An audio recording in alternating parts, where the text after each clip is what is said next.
The moment of creation is a form of magic, where an off becomes an on, a 0 becomes a 1, then another, and another, until, deep in the complexity, you discover order, speed, reliability, power. Experience the WD Black NVMe SSD.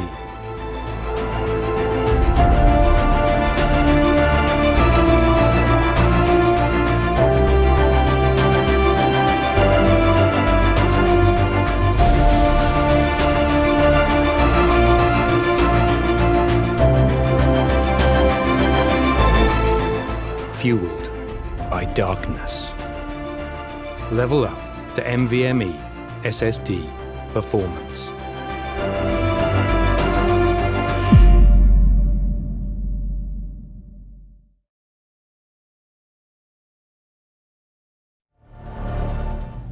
Welcome back, guys. I'm Shay Slayer. Joining me this time, it's gonna be Ratul, Satish, Rats for the rest of the matches here today. Surprise. Surprise indeed. Man, it's been such a long time since, I've cast a good game of PUBG. And I was watching the first two maps and wow, the players, man, especially from Team Paradox. Those guys are going absolutely wild. I mean, Team Paradox, SR10 Gaming with that clutch towards the end. I think it was like what? He was like in a 1 versus 6 situation in that when he was all alone? Yeah, there was a 1v2v1 scenario at the end. SR10 definitely wasn't favored to win it at that point of time, but to our surprise, picks up the AW and cleans house. And with that, let's move over to the scorecard. We do have SR10 Gaming in the lead, 28 He's points. on top. Yeah, he's on top. Kryptonite is in second position. The Cafe squad who did really well up in map 1 on the back of Just Fire's antiques with the sniper. They're sitting on 25 points, not too far away, 3 points behind SR10. Third position is going to be Team Paradox on 23. Nerd Gaming on 4th position. They've had a decent show in both game 1 and 2, and which is why you see them pretty much up towards that top half right there, 20 points. Global Esports in 5th position with 14 points. Circle Gaming, 13 points. Roddy's Den on 13 as well. Danny S on 11 points. The Real Roddy on 7. Dynamic DJ on 5 points. Steve's Dad on 5 points. Zone Cafe on 2. Wallflower on 2. LXG on 1 point. Tied along with Meow 16k. So, some switches there after the first map up. With that, let's not waste any more time. Let's jump straight back into the map and look at how the flight path is looking like.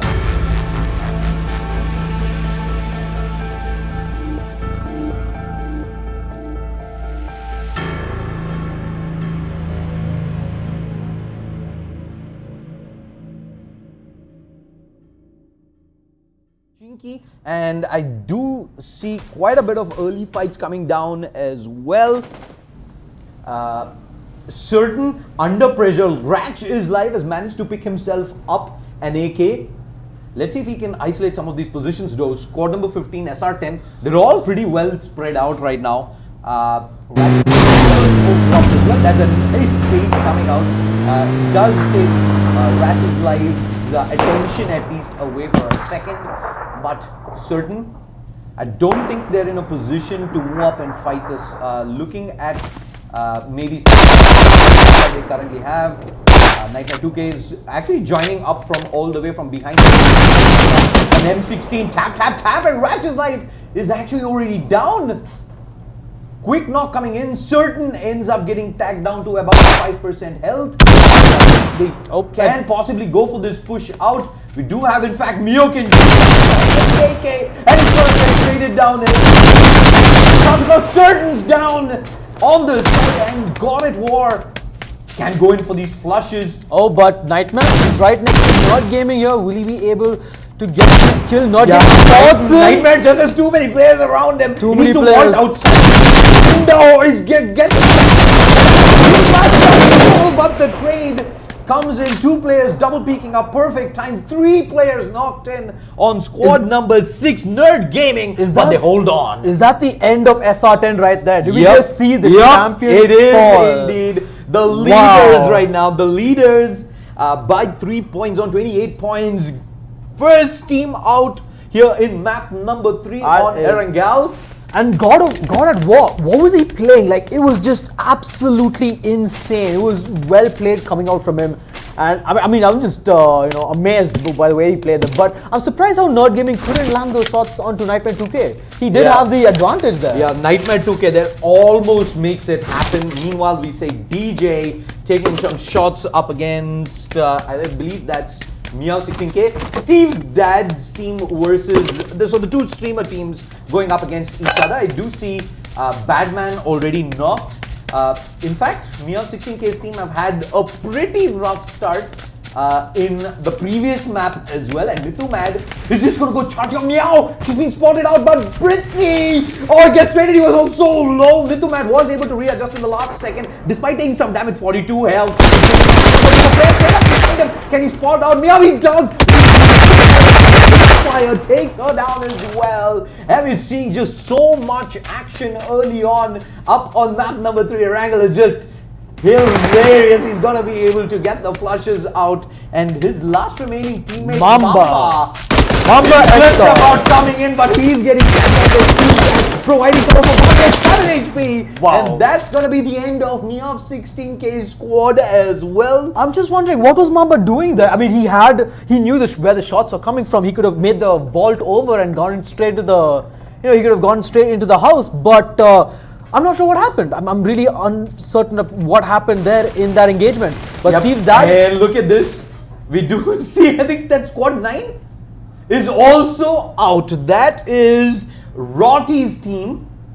Gets eliminated by Danny S up at Novo. Well, we did have a lot of squads dropping one next to each other in the last 2 maps. But little did we see full blown out fights this early on, and we already have, I think, what was it? It's just 5 minutes into the game, and we have, I think, 3 squads that have already been taken out. This is, of course, map number 3 on Erangel, and we have a lot more maps coming your way. 3 more to be precise. Squad number 6 is taking up a fight up against squad number 5. We already see Flying having taken some damage, going for the quick heal up. Does he have teammates around? Don't really spot anyone out though. Is he alone? Meanwhile, I think in the other side of the map here, Team 5, Rotty's Den facing off against Team Paradox here. And Wrong Pass, I think he is the only, no, he's alive, but where are his teammates? They've already gone far beyond there. I think they're going to go ahead and help him, but we're unsure what is going to be the scene here. Last Ninja, will he be able to spot this? Anurag, unfortunately, does not manage to get that kill in. Wrong Pass makes it across. I think he did end up getting knocked down. He did end up getting knocked. And where's his teammates? They're all on the other side. Strata also rotated out very early, and Megamind, Last Ninja, will be able to get the flush out in squad number 5. Rotty's Den Cafe team will lose 1 player early on. And Shwata, again, one of the players, if I'm not mistaken, did come in 3rd position the last time around. I think second. He came into 3rd, in fact. Made it into that top. Oh no, he was in 2nd position. They did manage to deal with Nerd Gaming up, and then was in that 1v1 versus Certain at the Certain Gaming at the end. While looks like they're gonna recuperate out. They have some vehicles up as well. I see a buggy, and pretty far away from where squad number 6 is. God at War. I see him already down to about 33 points of health. Not really sure what fight that he did take. Let's move to the other side and see what Squad LXG is up to. Squad LXG versus Circle Gaming. 2 of the top cafes in the country. Their squads, they probably might end up in engage right here. Flash God, he spots out Veron, but he's not going to take the shot. Trigger discipline coming in from the Flash God himself. From playing up with these guys though, up at LXG, I know for a fact there are 2 places they love to drop. 1 is Georgiopol, 2 is Primosc. And last time around, I know for a fact they were having a chat and they were saying, hey, we want to take the safer decision in the first map and not really end up getting punished with too many squads coming to Georgia Pole. But this time, I think after not the best of performances, I'd say finishes at least in maps 1 and 2, they're going to take the riskier route, go for something that they're more comfortable with, even though it is a bit more riskier, and they're going to look to take this fight early on up against Circle Gaming Cafe. Yep, and looking at the peaks, I mean, I think they're just going to huddle up right now. I don't know if anybody in Circle Gaming has spotted them, but they do know. LXG has a clear idea that Circle Gaming, they are in this compound. Yeah, I think Akshu did get spotted out early there by Flash, and he's making a lot of noise as well. Even if he's not been spotted thus yet, he heard the audio cues. And Akshu just moving out into the open is just so much in a world of he's gonna get taken down. He was trying to launch over the compound and he gets there you go. Second attempt, timing was not enough, and they will find the full flush out. And the rest of his teammates are just so far behind.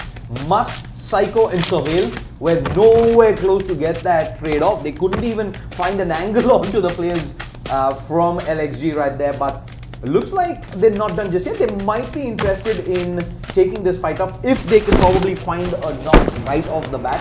There is some decent weaponry on the side of Circle Gaming. I see Sohail up with a 6x on that SKS, and he sees DMG. One quick tap across. It's going to give away his position though. Yep. And with that, right now, the thing is, oh, look at Shub God. Oh, Shub God. He spotted out so well. And the thing right now is, you will see that change in the play style as well moving ahead.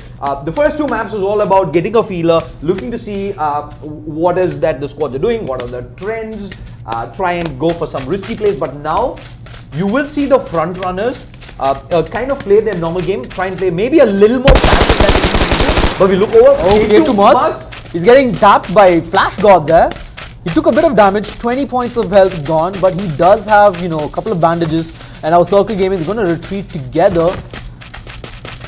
But LXG, it seems that they're circling around them. Yeah, they don't really know about the specific positions of all the players on Circle Gaming, so they're going to have to be aware of if there are flanks coming in from the far right hand side, flanks from the far left hand side. You don't really want to get tunnel vision into duel with one particular player, and which is why you don't see them pushing straight up. But as far as I know about Flash God, this man just wants to charge in, and he does all the God. He's getting fired back. So much damage. Get back to cover, yes, and you also got to be aware this guy has no utility right now. So if he does end up maybe his teammate getting knocked, very risky play indeed. Even attempting a res out into the open is gonna be pretty risky indeed. But I think they want to push into this. There's 3 players pretty well spread out. The heals will eventually come out, but the push through K2 Must is holding the angle. So is Sohail. Behind the building right now, Flash sneaking up. Look at Psycho! Headshot coming through, and Psycho was Flash almost wasn't ready for that. K2 Must is already knocked. Push comes. Bad. He goes for the hip fire, and now it's all down to Psycho.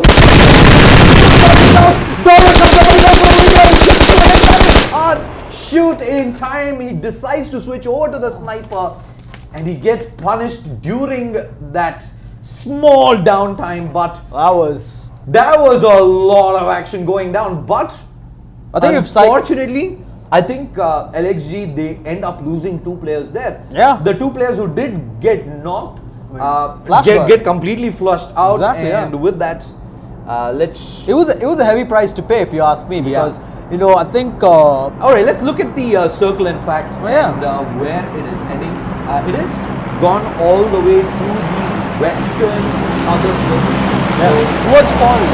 Yeah, towards Quarry. This Quarry and Dhaka, this was a very similar twist to what it was in map number 2. And it just kept going southern and southern all the way up towards that western beach side. And this time across, we have almost 50% of the server already in. There's some late rotation on the front, of course, one of them being Wallflower, then Mariana Sniper. I believe that is Zone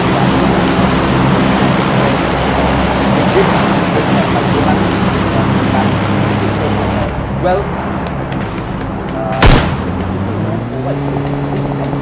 some action going down up afar. We have squad 6 in Nerd Gaming driving up very close to the current position of Paradox. Yeah, I mean, look, it seemed like Team Paradox, they were actually rushing into the compound, but I think look at that. Then you it's a airdrop. There's a flare. The flare called in by Dynamic DJ rather, and I think this is why we see a lot of squads interested in this general area. You have Nerd Gaming is taking a shot up against Magnifico. He does get tagged down to 47 health and immediately gonna move back into cover. Where's the drop though? Oh, the drop, however, it is with Team Global Esports and they've got themselves a ghillie suit.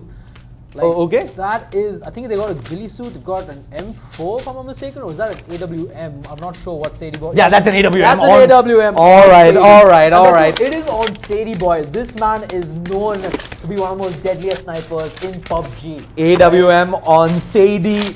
We are gonna have some fun. There are gonna be people coming out to play. And we know Sadie Boy is gonna be one of them. And looks like... Yeah, let's not forget about AMF Ninja. Yeah. What's happening on your side? Ninja does get spotted by flying. Looked like they were going to take a sniper duel, but immediately you see his opponent there is tail and run back towards the ref. I think there was a okay decision there.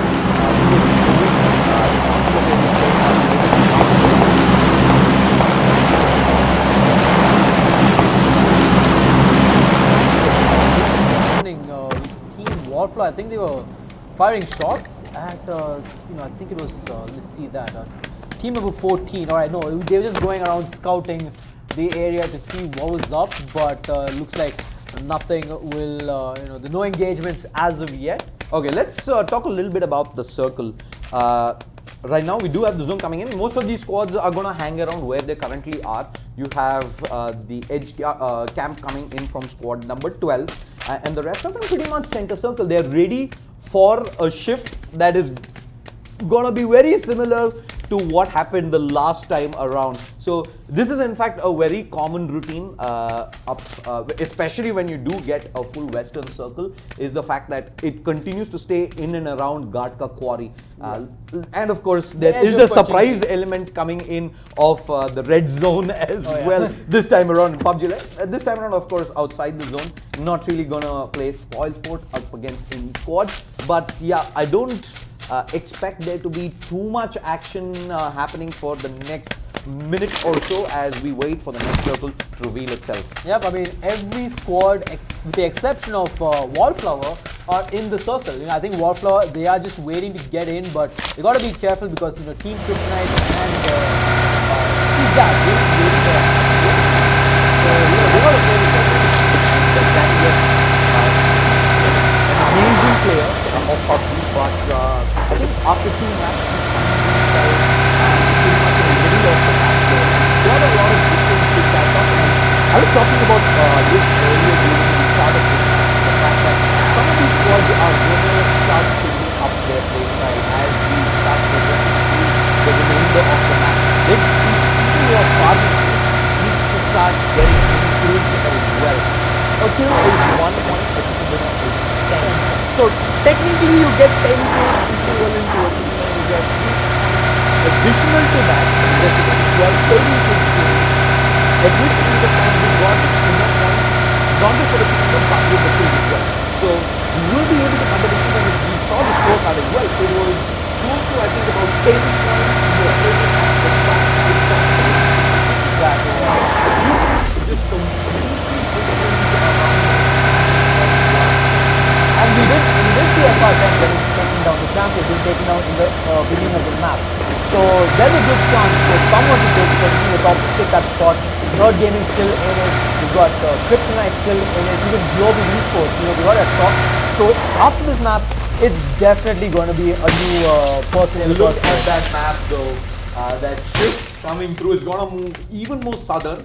So contrary to what I'd expected it to be, it wasn't a western shift. Instead, it's going to go south, and global esports, I think, is going to go charging in. PUBG, AMF, just driving by two squads, one on his left, one on his right, and he's on a bike. Ooh, so close, almost ends up running straight into Grimo there, but along with Sadie Boy, I think they will probably end up stopping right here, unless they don't have utility. If they don't, it's going to be pretty risky, wide out into the open. This is too many squads, too much chance of getting third party into once they do start getting into a fight. And looks like they will stop here and look to challenge up Paradox and team, who are set up on the far side. And meanwhile, see another action happening between squads 12 and 4. We will get to that in just a bit. Daniels has got knocked down as well, and Daniels gets flushed. I think that's Sadie Boy coming in with the arm. Wait, we talked about this. Wait, do we just see Daniels completely annihilated Yes. there by Global Esports? So, and Global Esports has got 4 free kills there. Yeah. Right? I mean, it wasn't free kills. They did put up a fight. And but no, it's not the entirety of Daniels' squad. Oh, There's still 2 more players who have split up. They were holding, I think, opposite hills right there. Unfortunately, the side of Grimo and team were able to single them out. 2 kills coming in with the snipers on Grimo, M24, as well as the ARM on Sadie Boy. As we do have eventually a rotate coming through from Strata and team as well. I believe that is squad number 5. Rotty's Den, yeah. Rotty's Den. The cafe, yes. Yes, but look at where they're heading. They're going straight into where Sadie Boy is. It's not a place you want to be. And squad 8 actually, I think, did get shot at from behind from the 2 remaining players of Danny S's squad as well. So I see 2 smokes, 2 nades, so they do have enough utility if one of these guys do end up getting knocked down. But right now they're sitting in a very pretty position, not really in too much of a threat of getting wiped up. Alright, so meanwhile, close to the edge of the circle, we've got Team Kryptonite long range shots there gatekeeping. with the Car 98 8x. Yeah, they're playing gatekeep against Steve's dad, and I think RRG, Panther, Justfire, all of them with the snipers and DMRs just taking shots. They're not landing any of them, but those shots from the distance. I think I saw a shot onto the foot of one of the players that I believe. Yeah, that's the thing, right? DJ. Even the shots don't have to hit. They just have to send them in a bit of panic so that they make a mistake and they can get a shot. Yeah, and the thing is, on a normal long range engage, if there is cover, you get a knock. Your team, of course, if you can't immediately find the flush, their teammates are going to get the reses out. But when there is a blue zone pushing you right there, you'd only have to find the knock, get some panic in. You're going to have to leave your teammates behind and say, cut our losses, we move on, we need to get to that top 5 situation. And right now, though, looks like squad 14, they weathered the storm. That initial pressure is no longer there, and they're going to be able to safely move into the zone. It's not too far away, but it does look like the circle shift comes again. Another hard shift. This time it is going to move all the way southwestern. So the squads were just about setting up at the perimeter, and they're going to be like, oh no, we're going to move again. There's a lot of distance to be made. Squad 13, I believe that is Paradox as well as Global Esports, Grimo. They're at the edge. The 2 remaining players from Danny S are in a decent position as well. They're holding Ferry Pier, so they've got some building cover there at the edge and will eventually move in as the blue zone pushes through.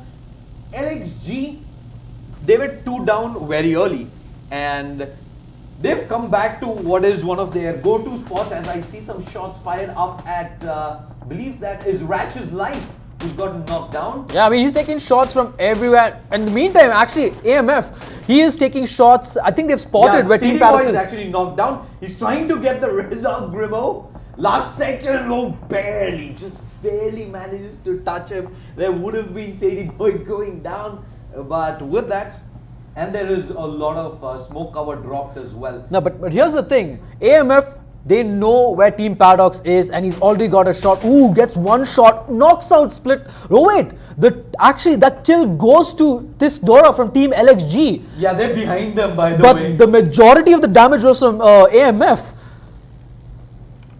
And Colossus, look at where Colossus is going. He's driving straight into the two remaining players of Danny S. He's all alone though. He's got no backup, no nothing. 11 out of 10 parking. This man needs to go to probably Brigade Road and park. He's going to be able to find himself a nice little corner spot where, yeah, and he comes out. Oh, he hears Legend Gaming. Oh, will he be able to spot him? He sees him. Oh, when he whipping this. What's going on? Up on the roof. Oh, this information is going to go to Eon right now. And Eon, he's already in the house. He got actually a shot onto Colossus. Oh, he did? Alright. Colossus instant prone. He had that finger on the prone button. He's going to be able to get back to safety. But with that, I expect a two-pronged attack right now from the players Legend Gaming as well as Eon. Colossus in the corner. I don't think this is the right decision, especially when you're inside the building. You can, if you have utility, easily toss in the nades, flush him out. Ensure that you don't walk through that small little choke point and allow Colossus to actually get two individual duels. But you know, Colossus, he's got that level 3 helmet. He is well kitted. Yeah, he's kitted up. So there's a good chance he can actually win this duel. And of course, Danny S and team have absolutely no idea that Colossus is alone here. All they know is we've spotted one player and they might just be backup for him far behind. But we're going to jump over. I see action happening elsewhere as well. I see a quick relocate out coming in from AMF. Yep, and looks like he is... A couple of players going to the zone as well. What? I think that's the end of Steve's dad. No. There is a couple of players healing up. There's DJ still up. Samad is using up some first aids right there. And AMF, I think he's going to spot out DJ. I think he's seen his foot. He's going to find him. He's going to take him down, knock him out. That's only going to leave Samad, the last man alive in Steve's dad. He's going to just finish the job. Yeah, he has about 60 health though, and an M4. He's going to charge up. He has some idea of AMF's position, but right now he's in the blue.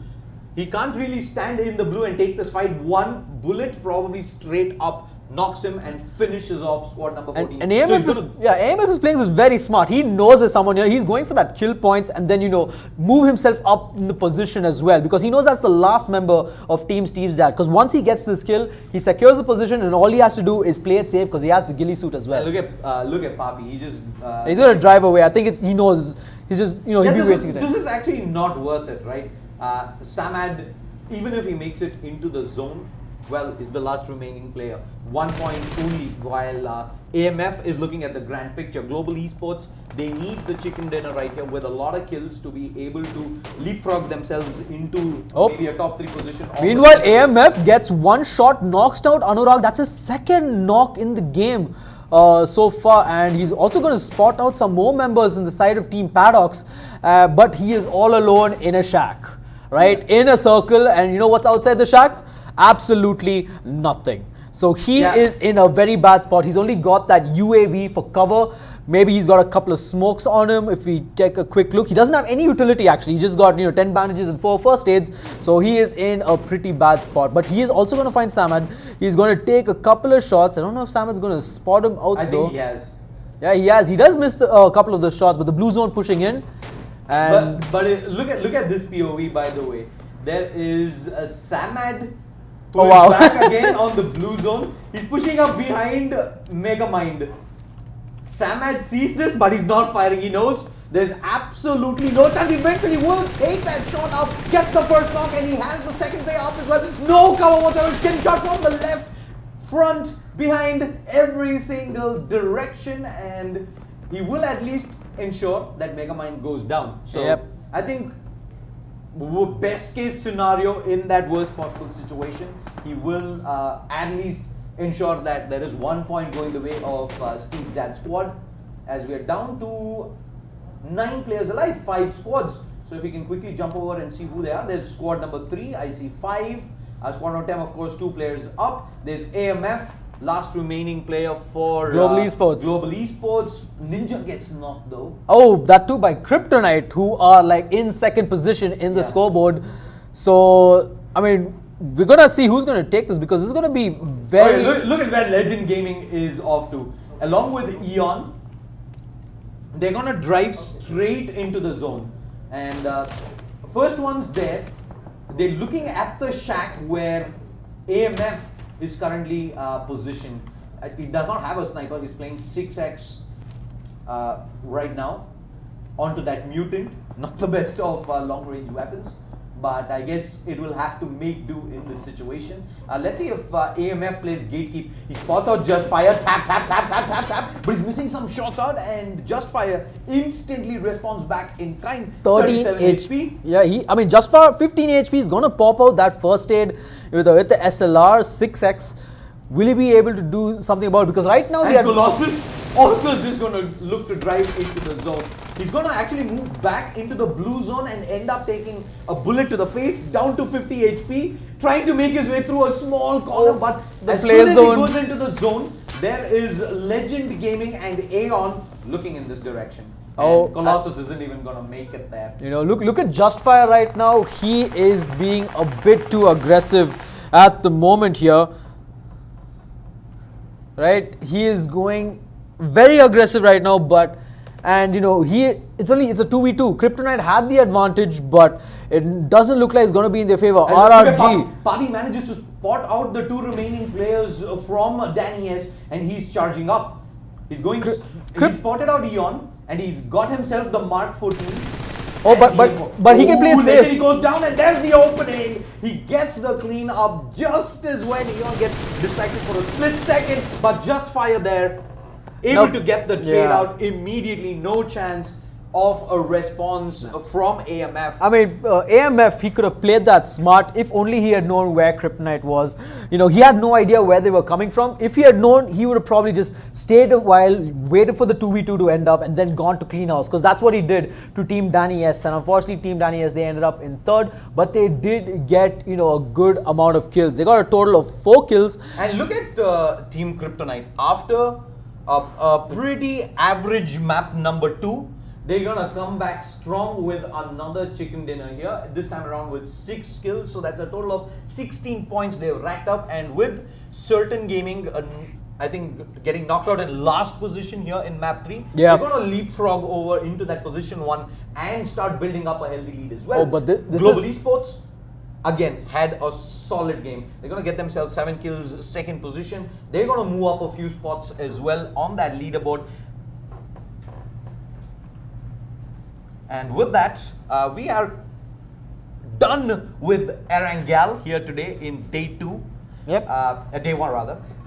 First day 1. 3 maps. First one and only day. One and only day, yeah. So 3 maps are done. We are at the halfway stage, at which point of time the Kryptonite Cafe team is in the lead. By how much we will get to you. We did see how many kills they got. They got close to 5 kills, first place. That's 15 points. You know, they had like I think 25 points in the scoreboard. So they're actually gonna go way up. And knowing Asartan, they're gonna just stay where they are. But the other teams, Not Gaming and Grimo's team especially, they did really well. So I think it's gonna be my prediction, you know, for the scoreboard is going to be first place Kryptonite, second place Global Esports. At this point right now. And things are only going to change right now as we move into Miramar, a place where a lot of sniper battles come into play, a lot of strategical vehicular movements as well. Vehicles play a big part in Miramar. It's a very big map. You cannot make your way through foot on that terrain. You need to have vehicles, and so many times you see open endings where you have the open fields up. You gotta use those vehicles for cover as well, and I think that is where Global Esports is gonna shine, because they've done this drill time and again. They have, most of these squads that are here, except of course for the streamers themselves, are used to playing a lot of Erangel. And Sanok. And Sanok, of course, in LITE specifically, very popular. Very popular. So these guys were in their comfort zone all this while, and now they're going to be chartering over to the slightly more unknown Miramar. Let's see if they can keep up, or will the squads that have traditionally been playing Miramar a lot more than the rest shine? We will know in just a bit. We will take a quick break. Big shout out to all the sponsors, NVIDIA, Dell Gaming, Alienware, WD, and of course PUBG LITE for giving us an amazing game, and two, allowing us to have the custom a server community access, game as well with the custom server access. We will be back in just a bit. Don't go anywhere. Just chase there, rats. See you soon.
The moment of creation is a form of magic, where an off becomes an on, a 0 becomes a 1, then another, and another, until, deep in the complexity, you discover order, speed, reliability, power. Experience the WD Black NVMe SSD.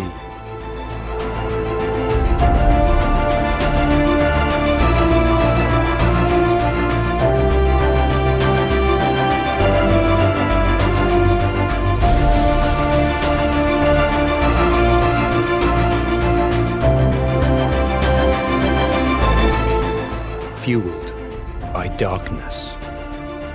Level up to NVMe SSD performance.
The moment of creation is a form of magic, where an off becomes an on, a zero becomes a one, then another, and another, until, deep in the complexity, you discover order, speed, reliability, power. Experience the WD Black NVMe SSD.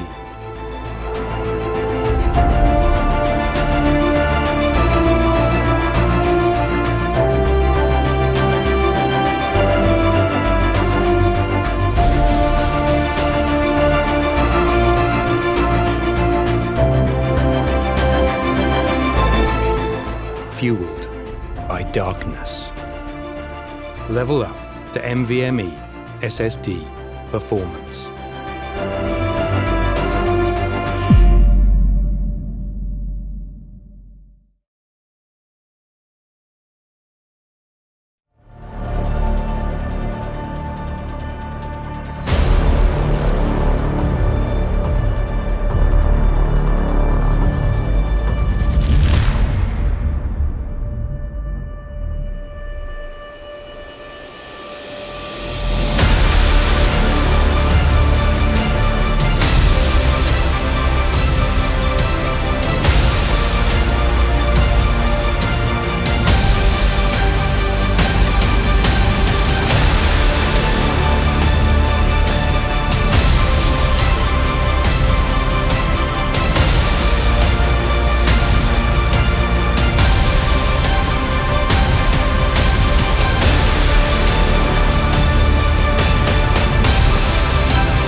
The moment of creation is a form of magic, where an off becomes an on, a zero becomes a one, then another, and another, until, deep in the complexity, you discover order, speed, reliability, power. Experience the WD Black NVMe SSD.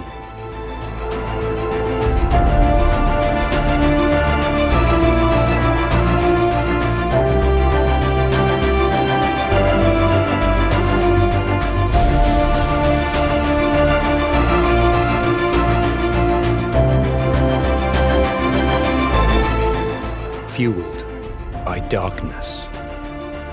Level up to NVMe SSD performance.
The moment of creation is a form of magic, where an off becomes an on, a 0 becomes a 1, then another, and another, until, deep in the complexity, you discover order, speed, reliability, power.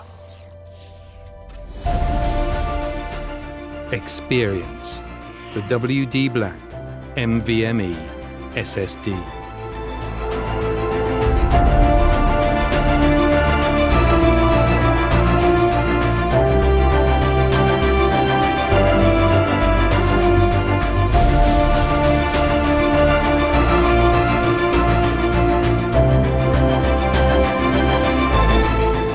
Fueled by darkness.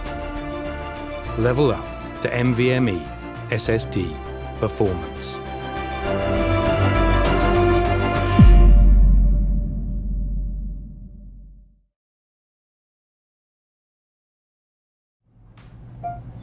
Welcome back, ladies and gentlemen. I'm Shadeslayer. Joining me is Rats. Rats, what's up? That match though. Now what was that last circle, man? It was like AMF gatekeeping, Danny S's squad, they lose 2 members to Global Esports, but they managed to make it out of there. And then, Kryptonite went completely unnoticed, and then coming towards the end to get that final killing blow to, win, get that chicken dinner. And SR10 getting knocked out early in the competition. Yeah. That was not supposed to happen, because we saw how his team played in maps 1 and 2. And then third map, he completely bombed. Yeah. He completely just bombed it, and because of that, he's not going to get any placement points at all. I think he might have gotten 1 kill. Yeah. Right. So let's just jump into the scorecard to see the previous how it looks like after 3. In fact, I think we will jump after 2 map. maps. Yeah. After this map, but we did get a sneak peek into that, and we know for a fact Kryptonite Cafe is now in the lead. They are, and they're sitting up with quite a few points, as you can see. This is of course after 2 maps. After 2 maps, after 2 maps of Erangel. We did see Kryptonite now up at 41 points. They got 6 kills, 10 points, so they've jumped up. Certain got nothing, so it's gonna be a quick shift up there. I know for a fact they have at least, I think, a 10 points plus lead. And moving ahead, let's see if they actually decide to play it a little more passive, change up their play style, or they're just going to straight up take every single fight that comes their way. You'll just have in to. a bit. Yep. But we have the map loading up. We have all 60 players in the server. Let's jump straight into the action. The map, of course, the flight path looks like it's going to be a south to north, smack bang in the middle. We're going to have pretty much 90% of the map in play. I know certain few squads even like to go all the way towards that northwestern part, northeastern rather, up towards Campo Militar, Torre Almada, Cruz de Val also going to be in play. I know up in the pug matches, Hacienda is a very, very popular drop spot. Let's see if there's going to be anyone heading there though. I have seen up in certain few games, especially in the India region, few squads do favor up Los Leones, especially with the flight path going straight up above it. I expect at least a few squads to drop there. I see decent spread going off towards the western side. We have I think that is Global Esports was heading there. Steve's dad's team also heading up towards Power Grid, I believe. El Pozo, I think, is going to be out of reach unless some of these squads are actually going to look to pick up some vehicles and drive all the way to the western side. Circle shift is going to be everything. And, I'm going to make a guess. I'm going to say full northern circle.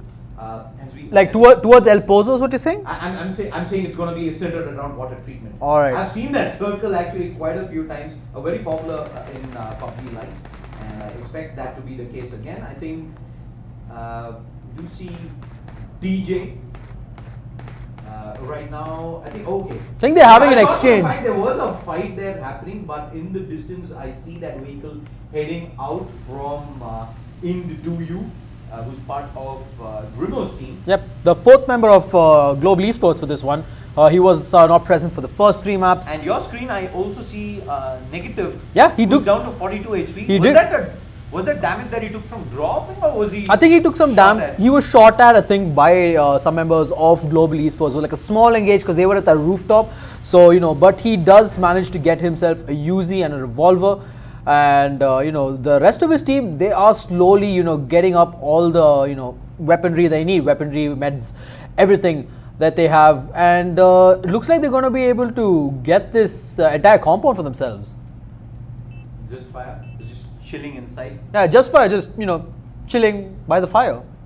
Living up to his name, we have Kinzu. Also moving in and around, I believe that is Chumasera.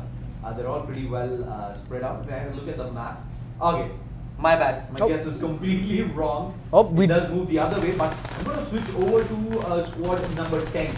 Danny S is very, very low in beat, and he's completely surrounded by players from year 16, and she's down as well. Can Danny S is going to go for the flush, he's going to find it, but the player's behind. Oh, but Mamba SR, smart play with the high ground, finishes off Danny S, goes straight inside, takes a bit of damage. So there was players from Danny S' squad coming up, but Danny S, after that initial knock, despite being very low, just full out committed to thirsting me of 60k. Yeah. And we have Mamba SR just come out and do the same. But here's the thing, Mamba's in the house, they know it, they're going to rush him in. If they have nades, they could flush him out. Otherwise, they're going to be in a world of hurt because there's only 1 point of entry and Mamba has that advantage. And now they're going to come in groups. Here comes the fire, but nope, Legend Gaming is going to take him down. That's going to be the end of Meow 16k. Again, early exit. Climactic there at the end, considering the fact that these guys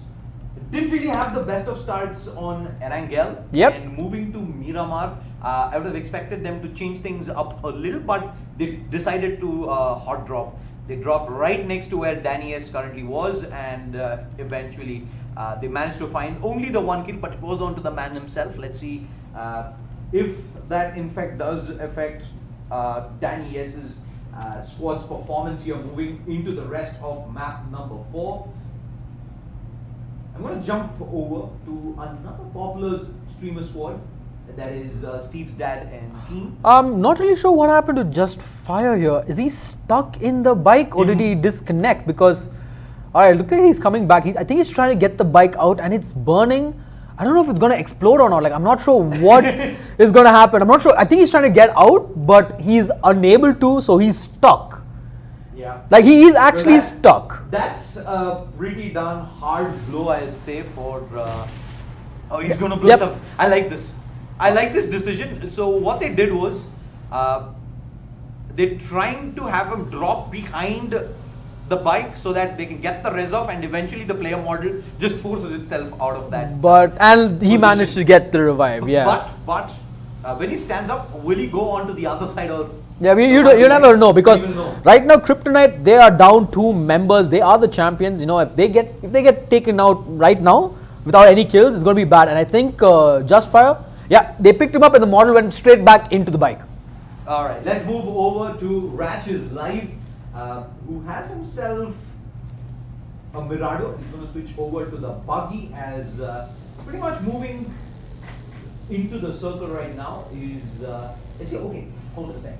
I see some shots being fired, some damage taken, I'd say, from this is Nerd Gaming squad, but yeah, never mind. This is something that popularly happens when you have squads just rotating out. You just want to take a couple of shots out in the open. I know a player or two would love to do this time and again, and it just throws the customer thinking, oh, there's action happening, while in reality there really isn't. And looking at the circle, though, center circle right now is Global Esports. There's absolutely no one near there. That's free loot. That's free loot for them. The entirety, Monte Nuvo, they've got Ladriela, and I don't think anybody's gone to El Pozo yet, if I'm not mistaken, right? No one really looked to make that arc rotate across. There is a few squads that are deep outside the zone, though. One of them being Roddy's Den, and the other being Roddy's Cafe. So both these guys have gone towards the far eastern side. They've got a fair bit of distance to cover before they do make it in. And I'm going to try and jump over to squad number 7. I believe that is Meow's. Wait. I think it's I think we've switched things up. That is not me. No, that's Zone Cafe. Right. Yeah, Zone Cafe Kits. Kits, yeah. Kits. If you guys don't know Zone Cafe, he is the community manager. You know, he's very well known in Kolkata. You know, and I mean, not being biased or anything, but I mean, this squad. I mean, he knows how to bring people together to play, and looks like these guys are having fun. And yeah, talking about bringing people together, I absolutely loved what I saw up at GC Kolkata during the PUBG PC tournament right there.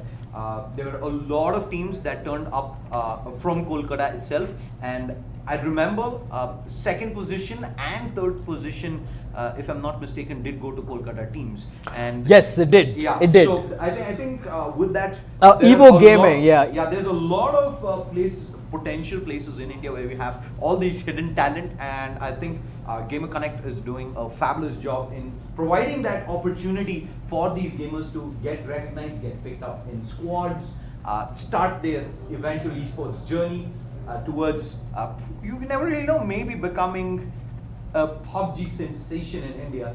That being said though, Zone will start pushing in for phase 1. And I think squads 5 and 9 will eventually have to make that rotation across. I'm going to move over to squad number 10, Dan. Yes. Also, just a quick, little shout out there, to our sponsors, of course, NVIDIA, GeForce India, Dell, Alienware, and Western Digital. We'd also like to give a shout out to the cafes who are taking part in this. I mean, LXG, of course, Kiran, your LXG represent, right? What are your boys up to now?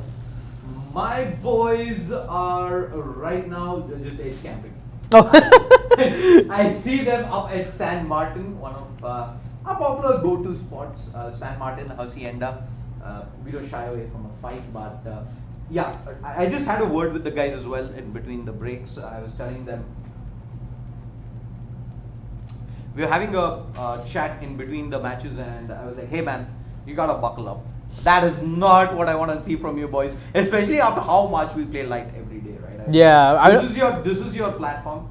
Exactly. And Miramar, of course, suits the playstyles of some of these players. They're all, I know for a fact, Johnny as well as Shubgod, both of them are very proficient snipers. Not the best at rifling, primarily because I think they're a little too trigger happy. You see, and you just rush out in the open, similar to what we saw from Flash the last time, just vaulting over a compound with a player straight up in front of him and instantly gets taken down. So that being said, I think we might see a fight coming up real soon, and I think there's a squad that is driving up very close. Yeah, that's Danny, yes, if I'm not mistaken. Yes, it is. Danny, yes. But they're 3 members down. I mean, even though they're 3 members down, they are still a force to be reckoned with. Like, you should not mess with these guys because they know what they're doing. They know the ins and outs of the game. They are missing their star player. They are missing the streamer himself. But hey, the streamer, he is still with them on communication. I think they can also spectate each other, so he can give in that, the extra set of eyes, which is very helpful. So I think that's where he's going to be helping his team out in this engagement, if it ever comes into an engagement. In fact, me and Escape were putting our hands deep into maybe a couple of games of LITE before we did go live. And one of the things that Escape talked about was communication when one of the players is down, and that does go a long way in giving you that additional extra piece of info that if there were 4 players in the server wouldn't really be good enough. So I think with that, I think Danny S will be a leader that this squad will be very happy hanging on to moving into the rest of this map number 4. But Shade, we might actually see a possible engagement, like probably a sniper battle. Global Esports and Team Paradox, they are next to each other.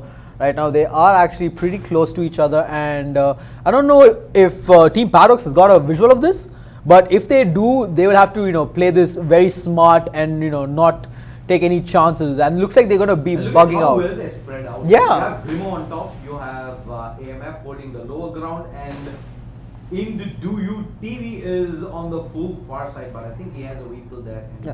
Where is Sadie Boy, however? He's right here. Oh, he's right here. He's peeking the angle behind. I think he spotted out last ninja. He seems to be looking in his general direction. Oh, but I think a huge engage has come out between. They've dove into that fight right there. Looks like it's Team Rotti, not the Cafe. Flash got tap though with that 6x on the mini. as he looks to, I think he's... Oh, Rotti's he's taking damage from two teams, both Cafes, LXG and his own. And it's only two people left alive. Forrest, he's going to take down Shubgod and he's going to get taken down there. But this rest of his team, they're close by. They can actually help him out. But they have to be very careful because, you know, Rotti's and Cafe, they are actually very close. Let's see if there's actually a full push coming through. I don't see one just yet. Smoke's being dropped. Shubgod should be. Oh, the nade! Ends up killing him, and that was people who missed it. His teammate threw it. Oh my God, that is. They wanted to drop some smokes right there, and he tosses that nade. Oh, that's unfortunate. That is very unfortunate. But you can see three. Goodbye to Shubgod in the most unceremonious of ways. Yep, I mean, we got 3 squads. Now, it looks like Team Rotti, they know what's happening. They know it's a fight they cannot win. So, they are going to be quickly heading out of there. You know, they don't want to take any more chances with this. And, yeah, they're going to jump off with these two. What should have been an easy, safe res ends up eventually being one of their teammates knocked out for... for pretty much free right there. But the fight doesn't end. The fight doesn't end. It doesn't end. Squad number 5, I believe, is still looking in this direction. And with the blue zone behind them pushing in, they need to make that rotate out soon. They have themselves a pickup truck behind. So if they eventually want to not take this fight, it's a long rotate across and they're going to have to make it right now. And I think if, okay, they're not looking in the direction. Let's have a look at the circle and where the zones eventually moved. It has moved southern. And there's another massive engagement happening here near Ladriella. I think between 3 squads. If we can switch over to my POV, I see Anurag taking in some shots from the buildings below. They have GE straight up above them. It's Sadie Boy Grimo, Jiggle peeking across. And he can't really end up holding this angle. Does Sadie Boy have a sniper himself? I'm not really sure. He's going to look for that quick push through. He is pushing. He is pushing heavy.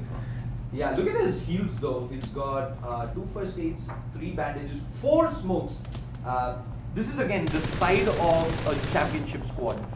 You don't really want to have too much ammo, especially nothing over 200. Instead, they prioritize a lot of utility. You want to have 3 or 4 smokes up. You want to have 2 or 3 nades up. You don't really want to be in a situation where you're pushing into a choke and despite having the numbers advantage, just completely getting wiped out.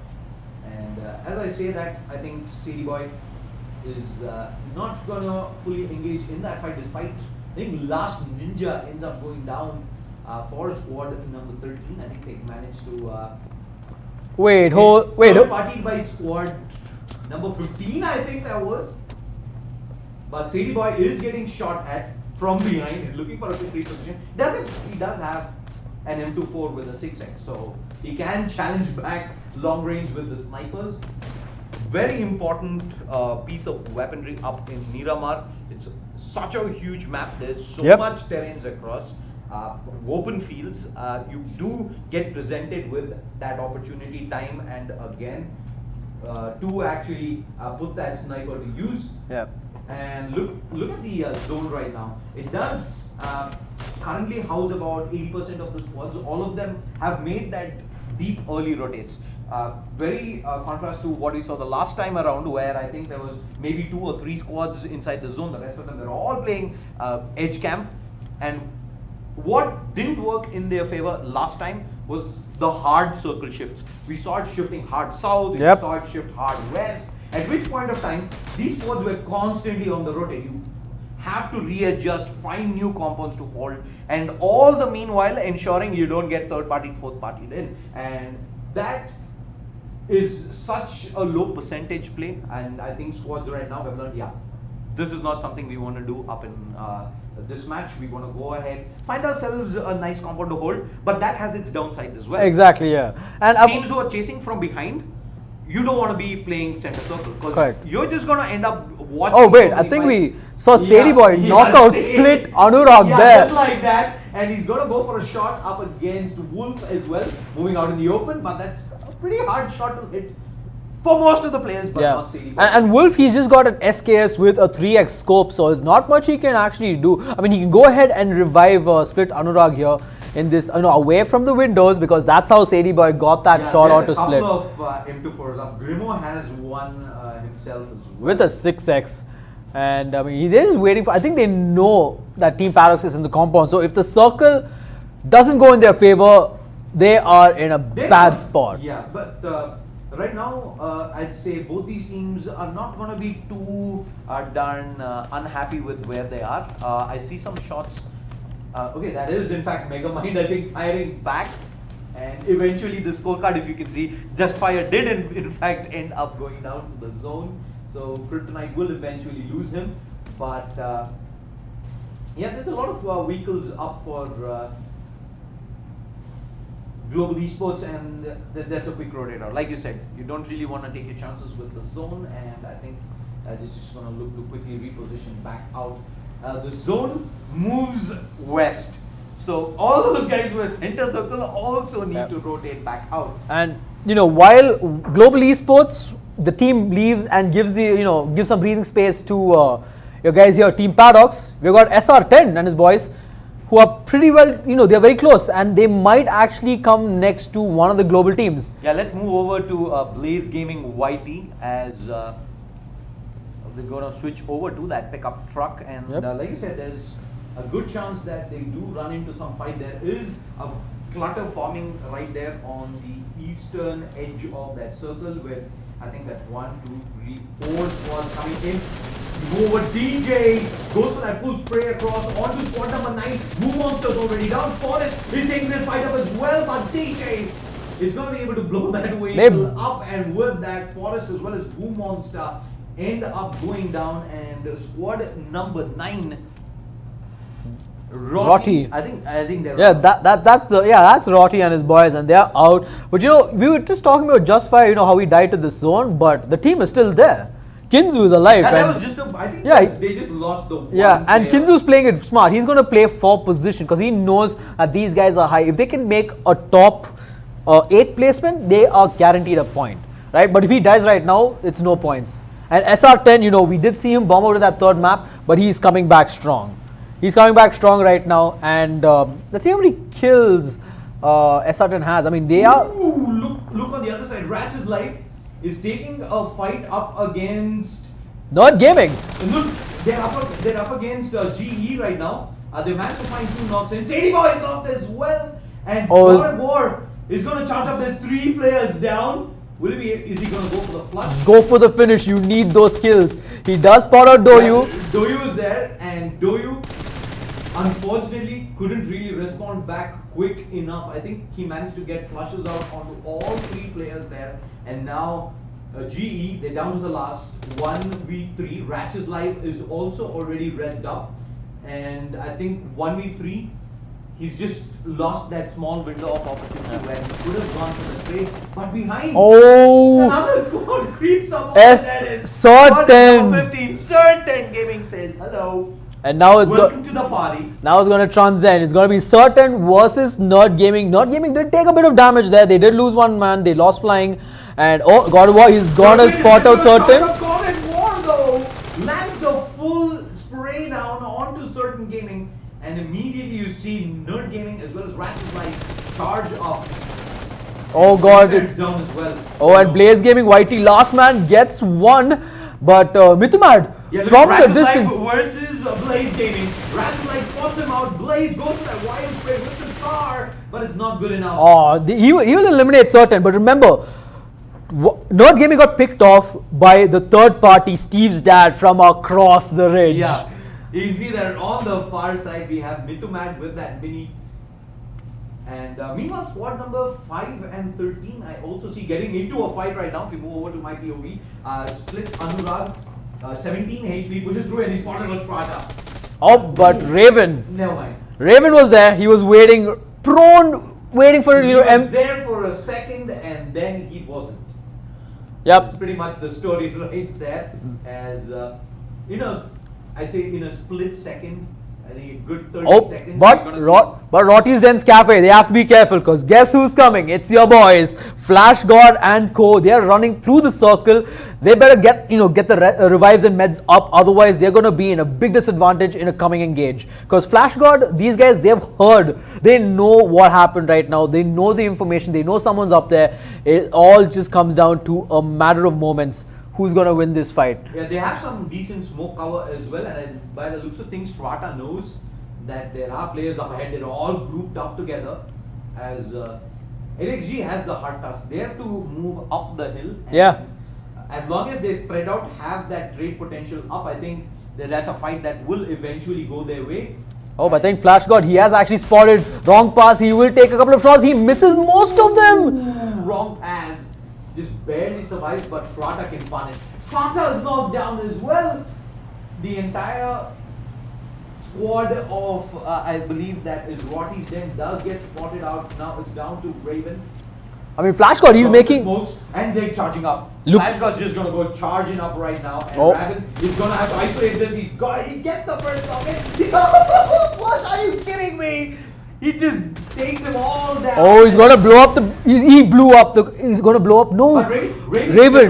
He had the tree. Donor peeks wide and gets chucked back down, and he's flushed down as well. And with that, I think that is LXGE getting knocked out. Squad number 5, Rotti's Den. For a second, almost did the impossible there. That was Raven. I actually thought that was LXG's, fight to win. That was Raven plus wrong pass. Dealing the 1-2 punch. That's what I talked about. You need to spread yourself out. Ensure that both of you are not taking that same line of engage. And I'd say that was just basics done right there by Rotti's Den. And they're going to find themselves a kill. There's some squads coming up from behind from the blue. I think that is squad number 12 in Wallflower. But they're running up close. They're going to find DJ and his team. Wild Engineer. Wild Engineer is just so far apart from the rest of his teammates, and he's running in the open. Oh, he's got tap, M4. They're tapping. Wallflower, okay, take one more bullet. There you go. Come on, let's go. Anytime now. Who's going to take oh no! But Wild Engineer, they're coming back for the re-engage. Wild Engineer actually managed to do it. Wild Engineer 1 HP is going down to the blue. He's in the blue. You can't. Oh, this is not good for Team Wallflower. By the way, it's just Wallflower up. Yeah, she has 13 points of health. DJ already has knocked one of his teammates down, and Wallflower is dead.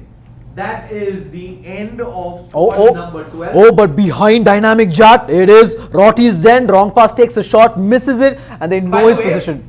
DJ, we thought there was a squad behind them. There's another. Oh my god. I mean, there's squads everywhere because see, Rotti's Den, they missed a shot against DJ squad and they're like, you know what, chuck it, we're just going to go focus on the circle right now. And if you look... And Sonic, no heals whatsoever, he tries to bandage his way into the zone. And right now, DJ is just edge camping right now. Just about on the other side of the blue.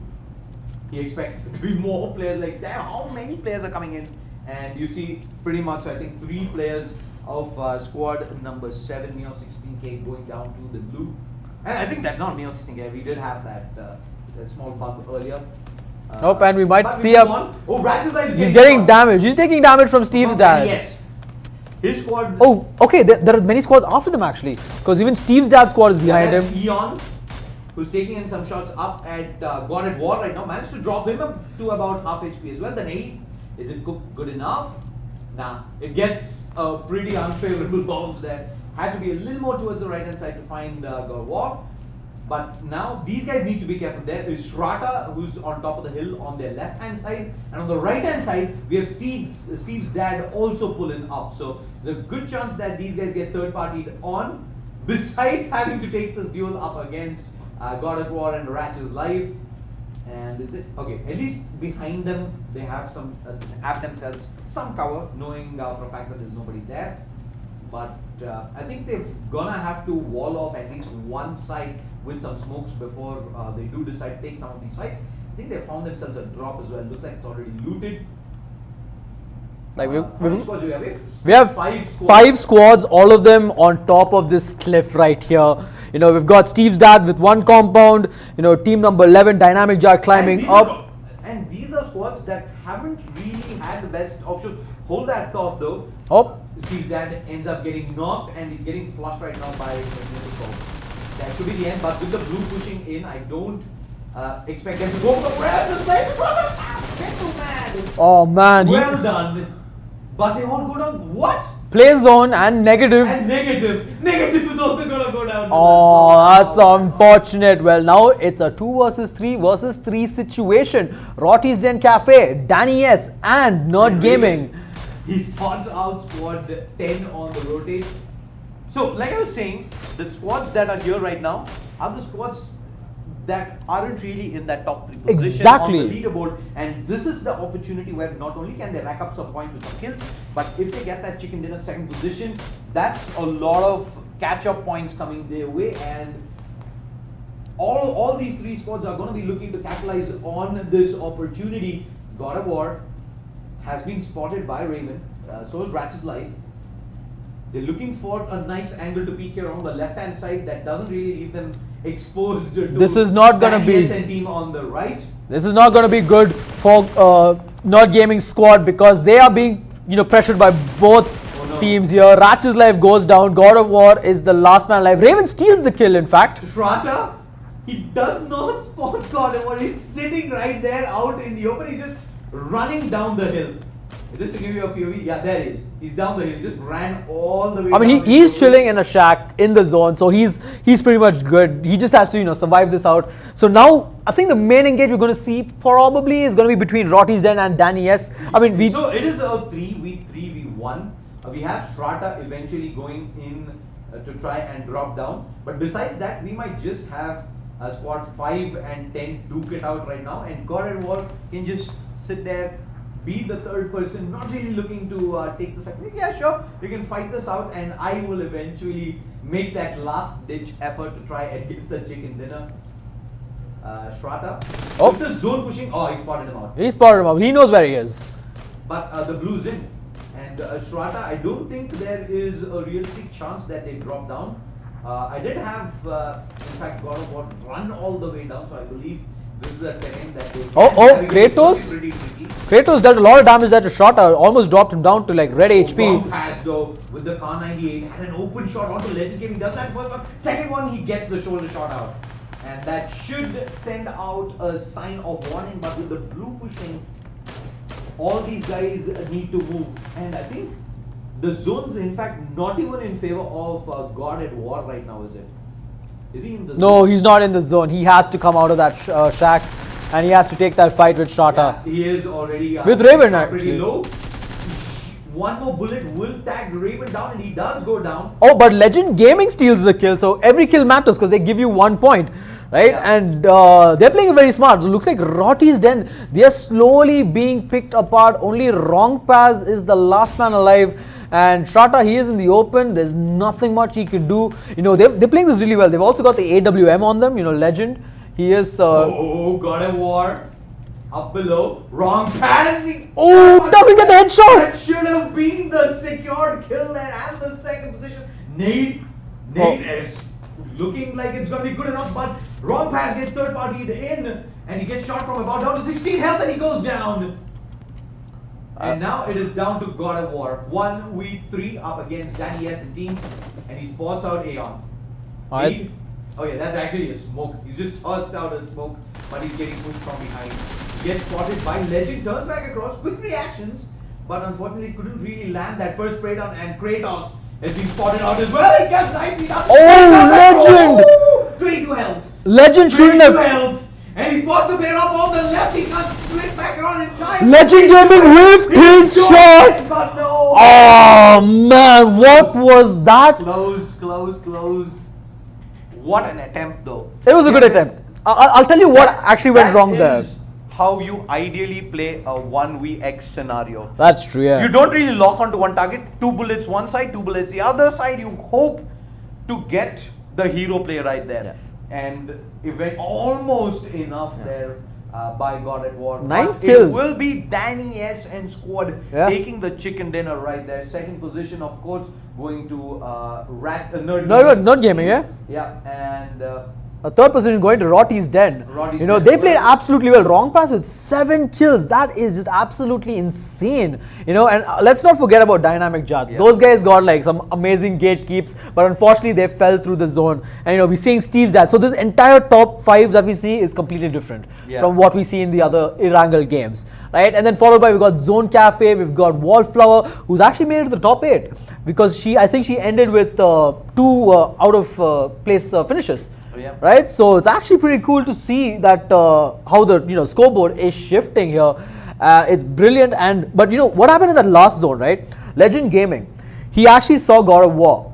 He had an AK with it, but he switched to the AWM, wanted to do that that style points quick scope AWM shot. But unfortunately, it was a body shot and didn't kill him instantly. And that allowed God of War to get 2 kills. Yeah. If God of War... It seemed very unlikely that he was going to survive, especially after he got that initial tag down to half HP. I thought that was it. Shrata and team were going to get that flush out onto him very easily. Yeah. But instead, he just survived for so long and almost makes that 1v3 clutch happen at the end.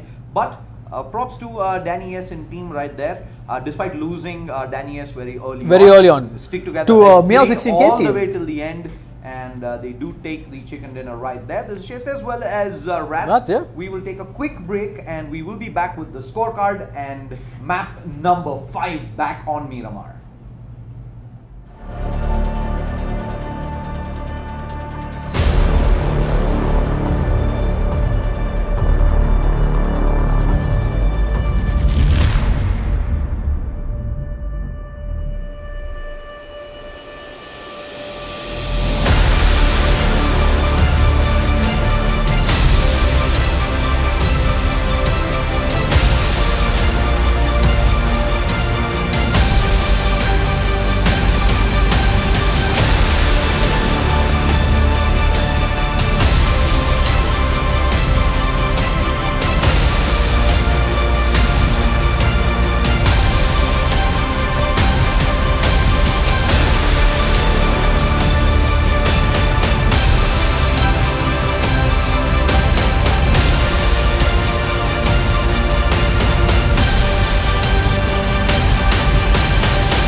The moment of creation is a form of magic, where an off becomes an on, a 0 becomes a 1, then another, and another, until, deep in the complexity, you discover order, speed, reliability, power. Experience the WD Black NVMe SSD.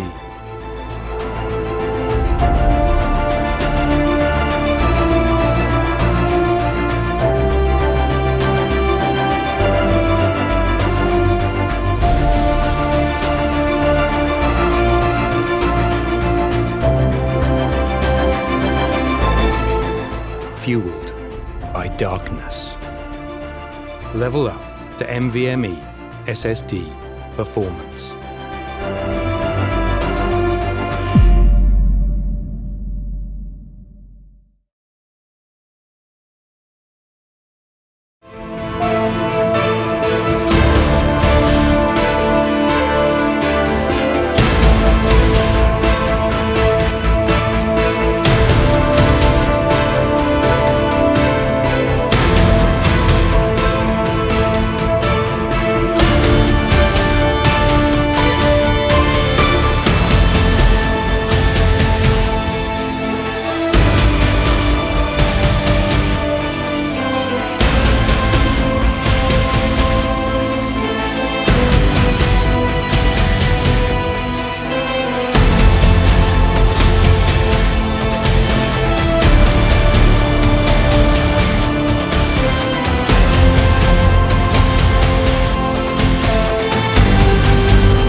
The moment of creation is a form of magic, where an off becomes an on, a zero becomes a one, then another, and another, until, deep in the complexity, you discover order, speed, reliability, power.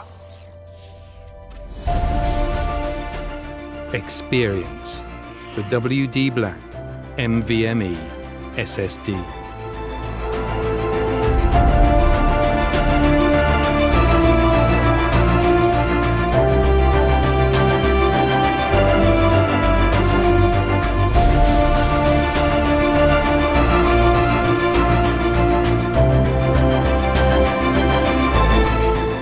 Fueled by darkness. Level up to NVMe SSD performance.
The moment of creation is a form of magic, where an off becomes an on, a zero becomes a one, then another, and another, until, deep in the complexity, you discover order, speed, reliability, power.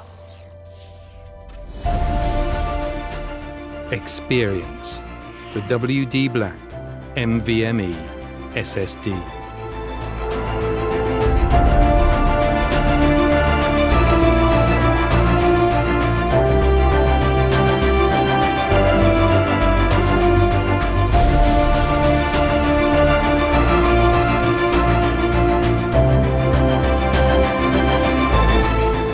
Fueled by darkness.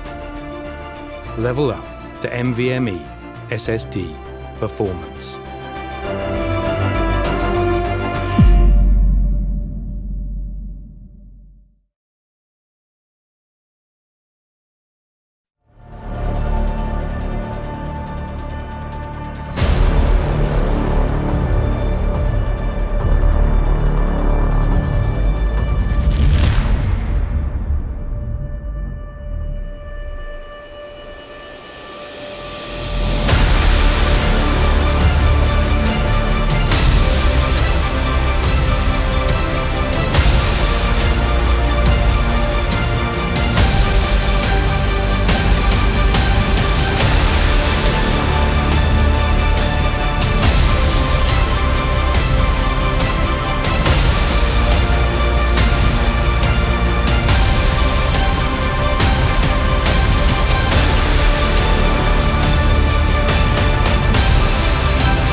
The moment of creation is a form of magic, where an off becomes an on, a zero becomes a one, then another, and another, until, deep in the complexity, you discover order, speed, reliability, power.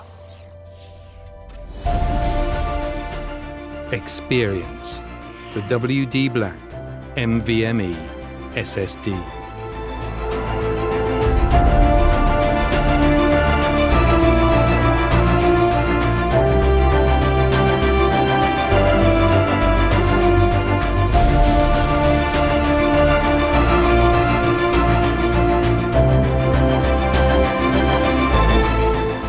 Fueled by darkness.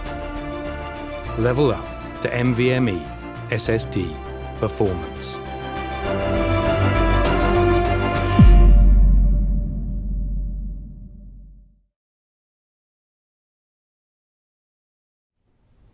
Welcome back, everybody. I'm Shade Slayer. Joining me again is Rats, and we are live with GamerConnect PUBG LITE Streamer Invitational. We've had some amazing games thus far. Some amazing 4 plays. action-packed maps. We did witness the first map on Miramar not too long ago, and we had a lot of new faces making it into that top 5 situation. We also had an almost hero play from God at War. I mean, that was an almost 1-on-3 situation. He almost pulled off an ARPS from the Dell Futurist Invitational. It was in Miramar as well, right? So let's just quickly jump into the scoreboard to see who's on top and what's the point difference like. And as you can see, Kryptonite is on top with 42 points. Of course, they had a very bad game in that previous map, and Nerd Gaming, God at War, coming second place, and they had a total of 9 kills. That's 15 points. I think they got the same number of points as Danny, yes, because they had a total of 5 kills and first place, so 10 points. So it's like 15 points right there. Nerd Gaming, they're going to sit on the top, second place. Rotti's Den, third place with 38 points. Danny S, 37 points. Team Paradox, they had a really good start in the tournament, but you know, they're going to be stuck there at 30 points, followed by Certain Gaming, Global Esports, and Dynamic Jar. That is your top 8. And then in the bottom half of the leaderboard, Steve's dad, you know, is finally coming up. He's actually coming up, and Circle Gaming, Zone Cafe, even those guys are slowly coming up. But my biggest surprise is Wallflower. She started the first 3 maps with 1 to 2 points. After 1 game of Miramar, boom, 5 points plus. Like, let's go. It's a start. It's a start. And she's going to be looking to make her way. Firstly, the objective is going to be get to that top 8. Yep. And from that point on, you're exploring the unknown. Exactly, You're just going to take it one fight at a time and not really look at the grand picture just yet. Yep. But that being said, we're going to jump soon into the next map on Miramar, map number 5. This is when we see all hell break loose. All the squads whom we just saw, who are sitting up on single-digit points right now, they're the ones who are going to be the most scariest going up against, because they have nothing to lose. And you know what? They will take every single fight. They will do every whatever you think is a textbook move. They're going to do the exact opposite. I mean, they are something that we would like to call the spoil sports. They can spoil the game for anybody in the top 4 and completely ruin their chance at winning it. And you know, if I was in this invitational, for example, if I was in the bottom 8, my main objective is find the number 1 guy and take him down. Like, so there is, of course, other milestones to be had besides just winning the tournament, which is going to be out of reach, right, for some of these squads. So you want to make that hero play. You want to be the guy at the end of this frag video that will probably come out. You want to be the guy who has at least 2 clips in there. You get featured. And you're like, yeah, man. Well, 360 no scope. You get done. Face scan application. That all happens. That's actually pretty good. That's what everybody wants to see. Indeed. As we should be jumping. Okay, we can actually already jump straight into the map right now. I see a pretty central flight path all the way across south to north. I see early action coming down as well. I think that is Sadie Boy, who was tagged down to about half HP, and okay, he does manage to get to some sort of cover inside. That's squad number 11, Magnifico, who are in and around. He's so far apart though from the rest of his teammates. Grimo, AMF, and Do You TV are nowhere close by.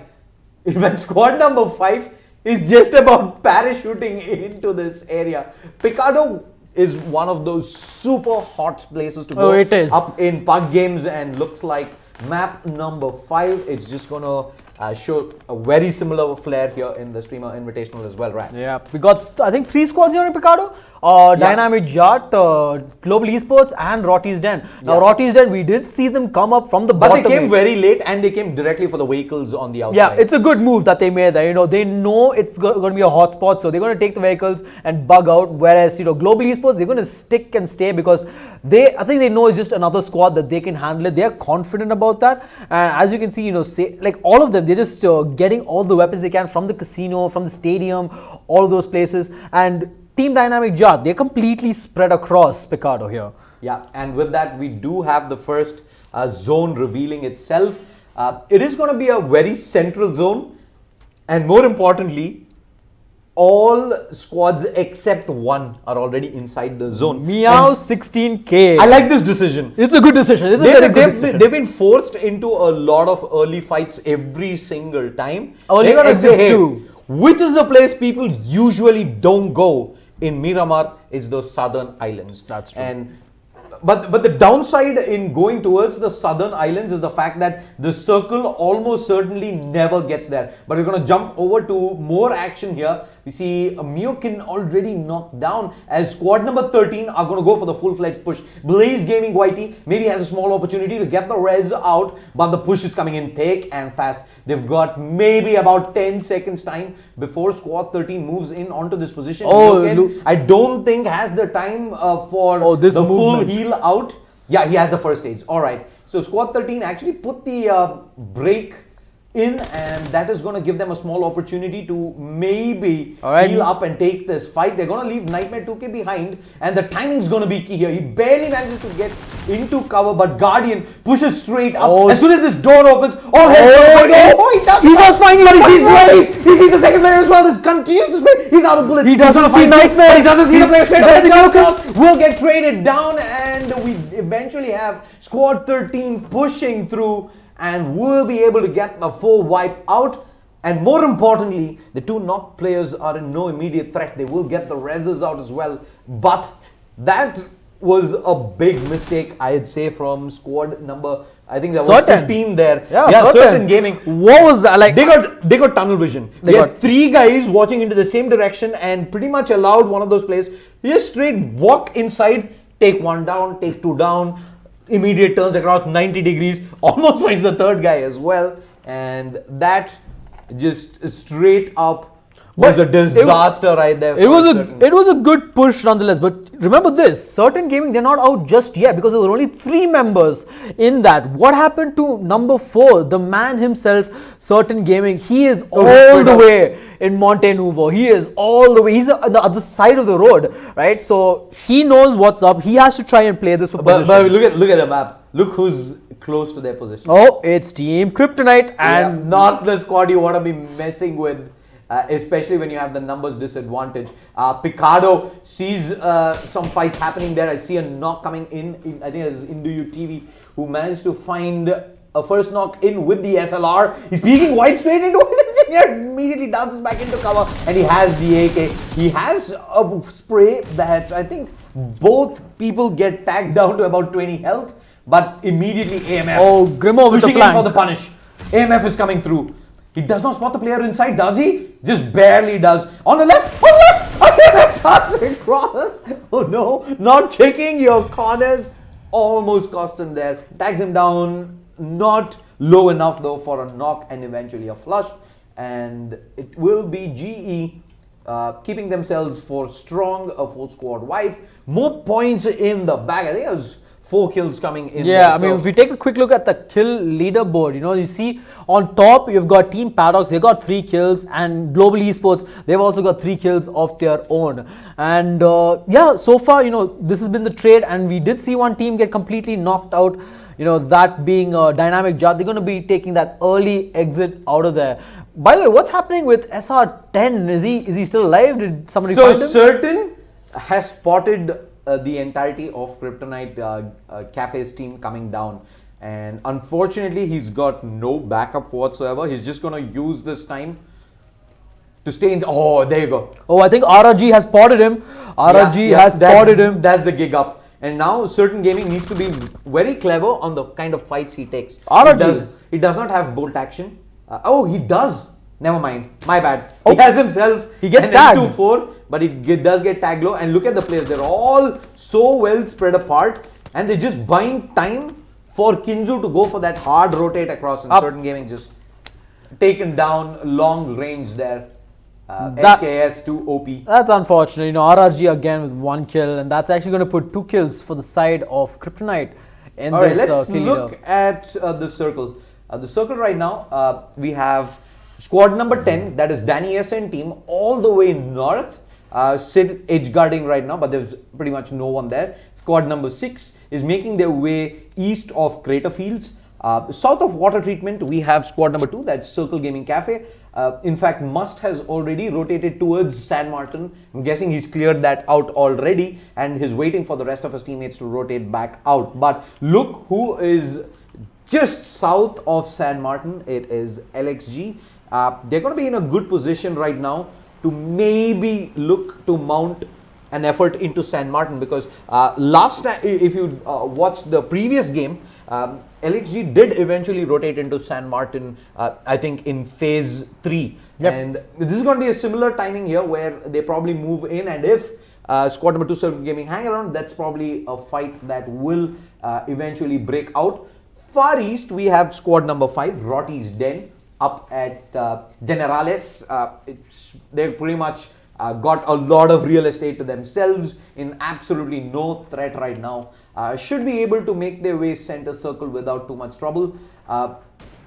Center circle though, squads 14 and 3 seem like they're battling it out. I see Samad taking in some shots up against Panther. Yep. Kinzu's already down to about half health. This is of course the leaders right now. They lead by 1 point. 1 point. And the ones behind them is Nerd Gaming, who are all the way up north, so they can just chill for a bit.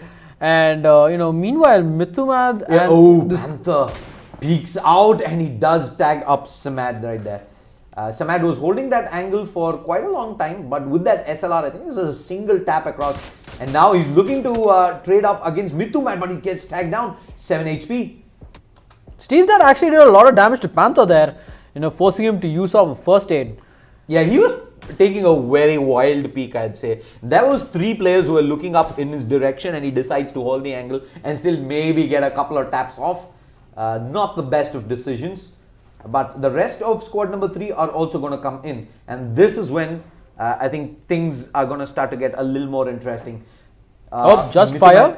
He's actually spotted Mithumad and he's taken a shot, but Steve's dad gets Kinzu completely, just takes him down, the first knock. And meanwhile, the rest of Team Kryptonite, they are stuck. Nice shot coming in there from RRG. Just one more pixel, he would have gotten that headshot. But it looks they're trying to force the issue. Maybe they get a couple of knocks, then we see squad 14 actually push in for this full-blown engage. But until then, they're just going to stay here for the long. Steve's dad just peeked a little bit too long. Maybe a second late on the trigger, and it almost costs him his life. It does, however, cost him his last first aid, and with it's all the meds depleted. Squad 14 right now, the smart decision is back away from this. Yes, you had your fun, you had a couple of shots, but risking it any further without meds is just going to give an opportunity for squad number 3 to push in onto this location, especially if they have vehicles. They're going to be left in the middle of nowhere, no backup, and a decision to be made soon here for squad number 14. Look back at the map. We see squad number 5 eventually has made their way into Generales. Nerd Gaming has moved more towards the central position north of Power Grid. Squad number 12, Wallflower, is still rotating in and around, trying to find themselves a compound around Power Grid by the looks of things. AMF, wait, I think I thought I saw him take a couple of shots, but maybe he was just firing up in the middle of nowhere. As expected, the little split up. We have Grimo as well as AMF leading the charge. Sadie Boy all the way behind, and the last remaining player, Do You, is even further split up, and he seems to be looking up very close up at Mithumad ends up getting knocked down. RRG, gets that shot. M24 8x scope. He's looking for more though. He is hungry for blood because that's the thing about PUBG, right? You get the first kill, you want to go for it. Yeah, Kinzu gets tagged low though, and with this is a dangerous rotation if they are actually driving up to squad 14. We talked about this in map number 1. SK said single vehicle rotations are just what? Oh, what? I think he jumped out. I think, oh yeah, he jumped out of the moving vehicle. What was that? No shots fired in that direction, by the way. Yeah, what was that? This, however, can be punished if this is being spotted by squad 14. I'm not sure. I don't think it's going to be spotted. There is a ridge. There is a nice ridge. In fact, squad 14, Steve's dad, is still looking up at that old position. They haven't seen the vehicle moving out. So Kinzu, despite a pretty risky maneuver there, I think what was that? they're going to be able to recover out of this. Alright, so looking at the map, everyone's rushing into a circle. Zone Cafe taking a couple of shots at Nerd Gaming. If we're going to just quickly switch, they are just going to be tapping away some bit of chip damage there to the vehicles. Zone Cafe is taking a couple of shots up against Nerd Gaming, who are making that rotate towards the top of the hill. We have 4 strong here from Zone, but I think they've already tried a couple of clips up against Squad 6, but unfortunately they managed to get themselves safely behind the ridge there. I think Nerd Gaming can still be spotted out in the open, but without scopes. This is where we talked about snipers being very potent on Miramar. In Miramar, yeah. Especially those long-range duels. You can do so much work. Unfortunately, right there, there was, who was it? It was a Zone Cafe who didn't really have enough scopes and snipers to be able to punish that rotate out in the open. Just a bunch of 2x's and 4x's, and that's not enough in Miramar, Okay, let's look over towards the map again. We do have a pretty decent clutter in the middle. I think it's squad 14, 3, 8. Oh wow, there's a lot of third partying that is going to happen soon. There is in fact squad number 8, GE, pushing up onto squad number 3, the leaders. Do you spots on multiple players, and he's alone. He's getting shot at. You see him dancing around. He's going to get tagged down. That was actually well played. That was well played. He actually dodged fire from 3 people. He was running up very aggressively, and as soon as he spots multiple players out, instant back away. Perfect decision in what's Sadie Boy up to. He's got himself a Mirado, and he was angling at coming down and picking his teammate up, but instead they're going to drive by. I think Induyu says, hey, don't really worry about me. I've got AMF for cover. The 2 of us are good enough. Oh, Panther spotted. Tap, tap, tap. 2 taps in. I think, I'm not sure if any shot connected there. Oh, but meanwhile, maybe not. Elsewhere, we've got, I think, Team LXG and Rotty's Den having a duel elsewhere towards the east side. And looks like it's just up to Flash God and Shub God YT. I mean, we did have a talk about this right before the game started. They are reckless players, but they can. I think they right now they want to fight. They want to fight. They want to fight, but at the same time they don't want to risk it. The players below, Flash just barely spots our wrong pass, who's going to take a couple of shots in his direction. 6x. He's got some decent firepower on him, but he's got backup for squad 5. What? Revan? I don't think he spotted him there. Oh, Colossus. He sees a pixel. 1 single shot fired in that direction. Colossus pushes up, takes down Shub God. He's down.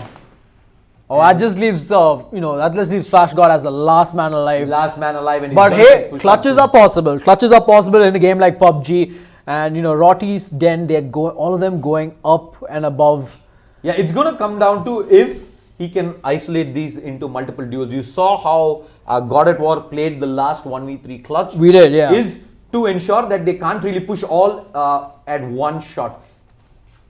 And we're going to move over to Flash God's POV. I want to see if, in fact, Squad 5, Rotty's Den, give him that opportunity. We have Wrong Pass, the first one pushing through from the left-hand side, and the other 3 players coming up from the right. Nate's being expended, but they don't really make it all the way across. And look at this, they're getting ready Flash to God has no idea. They're going to triple peek him. Oh, that was a firing squad right there. There was nothing Flash God could do. Executed is the word you're looking for. My God. They come up 3 different angles, and kapoosh, down he goes again. And meanwhile, Yeah, meanwhile, elsewhere, while that was happening, I think, the side of Nerd Gaming, they lost two people. They lost both God at War and Nerd Gaming himself. And now they're going to take a buggy and run out. They are being fired at. They are being shot at from, close to Monte Novo. But they're going to quickly jump out and quickly get some cover in. Ratchet's Life is going to get knocked out by Guardian. That is Team Paradox. And this is not looking good for Nerd Gaming because they're just 1 point away. They're 1 point away from getting that top spot. I think it's going to be denied. Meanwhile, if you look over Grimo's team, Global Esports, how's it going there? Long range battle up against Kryptonite Cafe. I think eventually they're just going to move away from this fight. They've been moving a lot more southern, and with them being out of the zone, I think the zone did have a hardship. I want to quickly have a look at that. Yes, it did. It moves towards the northeastern part, centered around Power Grid, which is why, hey, all these squads are outside the zone. There's no reason for us to take this fight right now. And we move over. Squad number 3 actually taking this fight up against 13 as we have players moving out in the open. Justfire takes a couple of shots but immediately gets spotted and dropped down to 57 health. Sorry to interrupt you there, Kiran, but Team Roti, they've heard the entirety of Global Esports and looks like the nades are going to be raining in. As you can see here, Doyu, however, does get the first knock onto Slim Sam as the exchanges are happening. But look at that. And Osadi gets knocked down as well. And with that, Roti, he's gotten tagged down. Are they going to push in for the finish? We have Grimo, who's right now being forced back to go for the res. Is this Wu Monster? Giving some cover. Wu Monster is the last man alive, and Grimo, he's just waiting for Wu Monster to show himself. Roti's up as well. Roti's was tagged very low, I think about 5 health, but he did manage to get the first aid off. Question is, what are you going to do with RV Forest rather? Do you really want to head all the way back, go for the res, or you keep the pressure on, ensure that they don't really get this res onto Sadie Boy for free? Wu Monster is charging up. This is it. Do you get spotted, and he's gonna get flushed out while Grimo drops the wall of smokes and will be able to res out Sadie Boy. And Wu Monster, the nade's cooked, nade's going good. He's gonna stick the res out. AMF, the shots are not, he doesn't manage to land a hell of there and will eventually get the knock. 26 health. Grimo, decisions. I mean, right now Global Esports are on a very bad crossfire, but Grimo with the M249 gets a nice headshot onto Roti there, takes him down. Wu Monster is, I think, the only man standing in the side of Roti. He's going to go in for the res, but Wu Monster has an opportunity here. Forest is going to bleed out. And Sadie goes for the heal and he almost gets punished. And Wu Monster, that whiff, gets shut down. Oh no, that was the opportunity right there.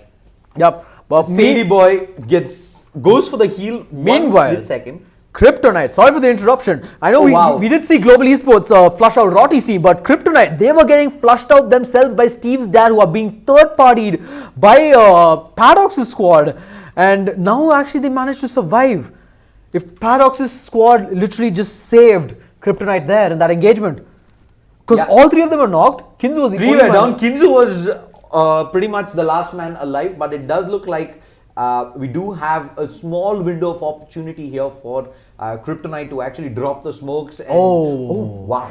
He didn't have the time to. Yeah, he threw a smoke to go and resurrect Panther, but unfortunately, that was not the case. And he will be losing 2 people. Alright, we move over to another fight here. Squad number 2, Squad 4. That's Circle Gaming going up against Zone. And we already have a knock coming in onto Must. Psycho though, with the sniper short range with the bolt action. That's a very risky play. You miss 1 shot, you can easily get punished back out with the rifle. Kits rotating towards the far left hand side. He wants to try and pick Real right now. And should get a safe pass through. But Sonic with a nice shot on K2 Must there. Kind of missed it, but he did get the kill. I think he might be able to spot out the rest. I don't know if he can see. No, he's just preventing Squad 2 from pushing up right now. He does not want to take this full-blown engage as Kits has rotated a little more towards the left side to get the res out. And once the reses do eventually come out, they are at the edge. So they don't really need to hard reposition out just yet. So we might see them just dive back into this fight. But look at the position of Veyron. Oh, he's so in the open there. He could He's have actually out into the open and he's looking for more. Meanwhile, I see squad number 3. I think that is Meow 16K completely knocked out by Team Paradox.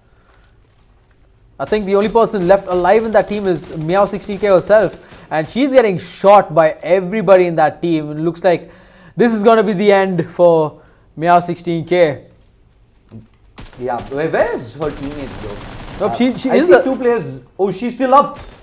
Not anymore. That's the end of it. That's the end of it. It was a valiant effort, but you know, we did see how she's very low on health as well. She was very low on health, and we did see how Team Paradox plays, right, in the first 3 maps, in the first 4 maps actually, and they played like phenomenally well. Alright, the circle does shift towards the western part, and with that we're gonna have the entirety of Danny S already in the zone, and we have that buildings up in power grid also inside. So the 2 squads that were duking up against each other don't really need to move anywhere. They're just gonna sit tight there and try and see if they can find a few kills in and around. Squad number 8 in Global Esports is coming in from the southern side, and they may end up eventually having to take that duel up against Kryptonite there up in that bottom part. Squad 13 is also there. There is Paradox, and I think they're already taking in that shots. Yeah, they're actually firing shots at Kryptonite, who are just running away. And oh wait, is that car tumbling? Oh, the car has tilted. The car has been tipped over completely, and Last Ninja, he's got a very clear shot, but unfortunately he had to reload, so there wasn't much that he could do. But the information is out. His team knows Kryptonite is just 2 of them alive. What can they do at this point? I think at least in terms of experience here in the last few circles, I'm going to give Global Esports and Grimo Squad the edge right now up in map number 5. They're still 3 strong. They lost one of their players. They were in a lot of tricky situations where they had to take those duels. I think there was a long fight versus Kryptonite Cafe themselves, and they were able to make it out of there scot-free, especially when DoYouTV got caught. There was a decision to be made. Do you really go in, or do we just let him go by? He was in such an aggressive position, also spotted out, but they only managed to lose the 1. As we move into the last few phases, we still have 23 players alive in the server. And if you look at the circle right now, oh wow, it moves. It's in the open, and it's in favor of Danny S. Yeah, but if you look closely, you know, Team Paradox, they are moving close. There might be an engagement happening here. You know, Danny S has spotted Last Ninja, takes the shot, only tags him for a bit. He has spotted everybody there, but you know, nothing. Paradox's squad already taking the vehicle and moving across, and we're gonna see actually a lot of deaths to the zone. Oh, wow. Yeah, I think it's Team Wallflower and Rotty's Den. And now we're going to have a 3-way squad battle between Danny S, Team Paradox and Global Esports here. Papi AMF. Alright, moving over, we have AMF taking in some shots up against Squad 13. He spots out at least 2 players right there. And with that SLR, tap, couldn't really find much connection. I think he landed a bullet onto both, but Guardian, the timing is going to be everything. We see AMF going in for the boost. Guardian, if he pops up above the ridge, he's going to be able to get that immediate punish out. But I believe Guardian is playing it a bit safe, expecting there to be more bodies from AMF right here. In fact, there is Grimo who's moving in, but if there was that initial knock that did come through, Grimo wouldn't have been in a position to come back in for that res. But meanwhile, Megamind gets knocked. Yep, by Danny S. He's getting third-partied in from the far side right there, and smoke's already being deployed. Danny S, I don't believe they really need to rotate anywhere right now. The circle's on them, and if we can move over to the other side, it's Danny S who's sitting up with that M24 with that 8x. Absolute best case scenario right now. You just sit there, use this ridge for cover, keep taking shots. Chances are you maybe not get the flushes out when there's so many squads being in and around this area. Squad 2, wait, that's happening up at Power Grid, I believe. That is Circle Gaming. Akshu Veyron, last man standing along with Psycho. And the zone's pushed in.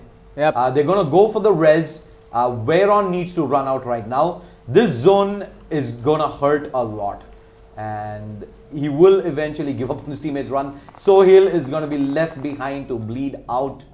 At this point of time, of course, you don't really have enough time to get the first aid off after you get hit. Well, oh, what was that? Colossus is driving by. The vehicle's up in flames. Will they be able to blow it up? He's gonna go over the ridge and he gets knocked. Hey, but it's a win. If you think about it. Veyron is knocked, and Psycho, does he have mids? He has 5 first aids. And this is gonna be the healing battle. 7 HP, 2 HP. Barely. That was close. Very close. That was very close. But look at the amount of distance he still has to cover. I think with 5, nope. No. Never mind. Now, AMF is not going to let him get past. That is just such a hard rotate to make very late in. And with the blue zone hitting you, 3 squads looking in your direction. Shraddha gets taken down by AMF there as well. And we're down to the top 3 squads. It's a 4v2, v3 right now. Yep, but if we take a quick look at the kill rankings, Team Paradox, 13 kills. AMF is taking a lot of shots as well. Oh, yes, He's he moving is. out in the open and he will get knocked. And that is down to the last remaining player, Grimo. Grimo's on 21 HP. 21 HP and... Oh, he's going to get taken down by God G Kratos. Gets knocked out in 3rd position, and 4v3, Danny S and team have the best opportunity right here as Megamind takes some damage as he goes for that wide open peek there with the Kar 98. He's got the M4 and he's got a lot of backup as well. They are outside the zone, so they've got to make this rotate out soon. We already have Guardian dropping in the smokes below, buying some cover for the rest of his teammates to rotate in, while Danny S sits here. They need to shoot him as Squad 13 makes this rotate. But Guardian, he's taking a lot. Eon's taking a lot of damage from Guardian. Guardian, this man is on fire in the side of Team Paradox. Oh, look at Danny! Oh, wide open shot onto Guardian. Not gonna connect. He had his head. Wait, did Danny just whiff? It was a very close call, and now he's out in the open. 37 HP, still getting shot at, desperately trying to get back to cover, and I think he's gonna be able to get there safely for now, out of sight of Guardian. And they're smack bang at the edge of the zone. The heal's coming off.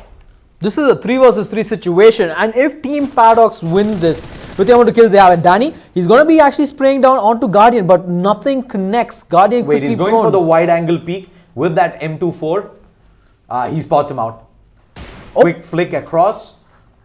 I think right now you just use your M4 with the sprays, but nope. He's just going to use this ridge for peaks. I think right now what you would do is get your teammates to distract as Danny S makes this rotate. Yeah, but that nade... No, it's not going to be... It's not going to go. Overcooked. Oh, but Megamind... Kratos though does get the knock. That is big. Oh, I think they'll know that Danny S is here. But look at this flank. Danny S is going for the wild flank, and he's gonna creep up behind squad number 13. The sucker punch coming through. Guardians down, and he's going to come out for it. Yes, he gets the cover, and he can go in for the punish. Does he spot the second player? Yes, he does. Ninja's been spotted. Switches over to the M24. Quick shot across. Doesn't find it. Danny S is alone. So right now, 1 versus 2. 1v2. This is Danny S's moment to shine. That previous shot, if it had landed, that was the absolute best case scenario for Danny S there. He drops this to a 1v1 scenario, but now they're so well spread out. Alright, but does Danny know this? No, Ninja is just buying time for Megamind to come across. Exactly, does he know that Megamind? If we can Megamind... actually switch over to that split screen and have a look at Megamind coming through as well. Oh, but Megamind going in the spray, gets the kill, and do you look at that? 17 kills onto the side of Team Paradox. What was that? What was that? 17 kills for Team Paradox right there. Like, these guys went absolutely nuts. Yep. They completely went absolutely nuts. I mean, you know, you've seen 17 kills. Like if you look at the bottom, let's start from the bottom half. SR10, top guy, out. Nerd Gaming, top guy, out. You know, then we got, who else have we got? Then we got Kryptonite, who didn't even make it to top 5. They only got 5 kills and they're out. That's going to give them like, you know, like maybe 2 plus 5 points. Yeah. And you know, so far we've got, you know, Danny S, Paradox and Global Esports, and Paradox 17 kill haul. They made it look like it's a bot match. Yep. I don't want to say it, but it kind of did. No, not really. Like they just played out of their minds. There was a lot of circle shifts that also worked in their favor, and I think they took smart fights eventually and were able to come out on top with a lot of kills. And if I'm not mistaken, Paradox was somewhere about the 4th or 5th position. Yeah, they were. They had 30 points. So and with the leaders again not really being able to get much, it's going to be very interesting to see how all of this is going to shape up. But what we know for certain is that the last map number 6 on Miramar, the decider, is coming up in just a bit. And it's not just 2 to 3 squads fighting for it. It's probably like 6 to 7. Like the top 8 is fighting for it, because after what we saw with Paradox's squad, they got 27 points from that. 10 points plus 17 kills. Plus they were sitting at 30. They're jumping all the way up to 57. But we need to find out from the other other squads to see if are they going to get the first place, or is Kryptonite going to maintain it, or is there a different shift that we have probably missed out? There's a bunch of squads who are going to be all in hot contention to pick up the title here today. Who is going to take the GC PUBG LITE Streamer Invitational? We will find out as we jump into Miramar in just a bit.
The moment of creation is a form of magic, where an off becomes an on, a 0 becomes a 1, then another, and another, until, deep in the complexity, you discover order, speed, reliability, power.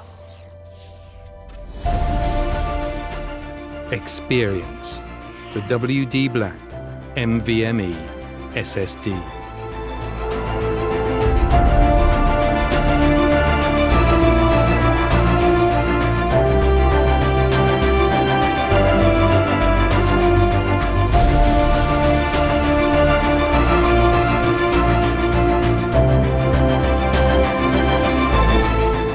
Fueled by darkness. Level up to NVMe SSD performance.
The moment of creation is a form of magic, where an off becomes an on, a 0 becomes a 1, then another, and another, until, deep in the complexity, you discover order, speed, reliability, power.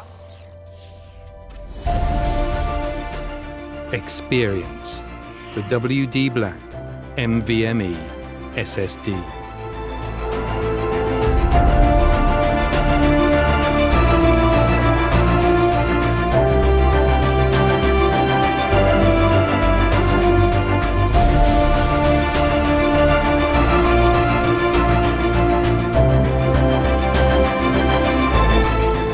Fueled by darkness. Level up to NVMe SSD performance.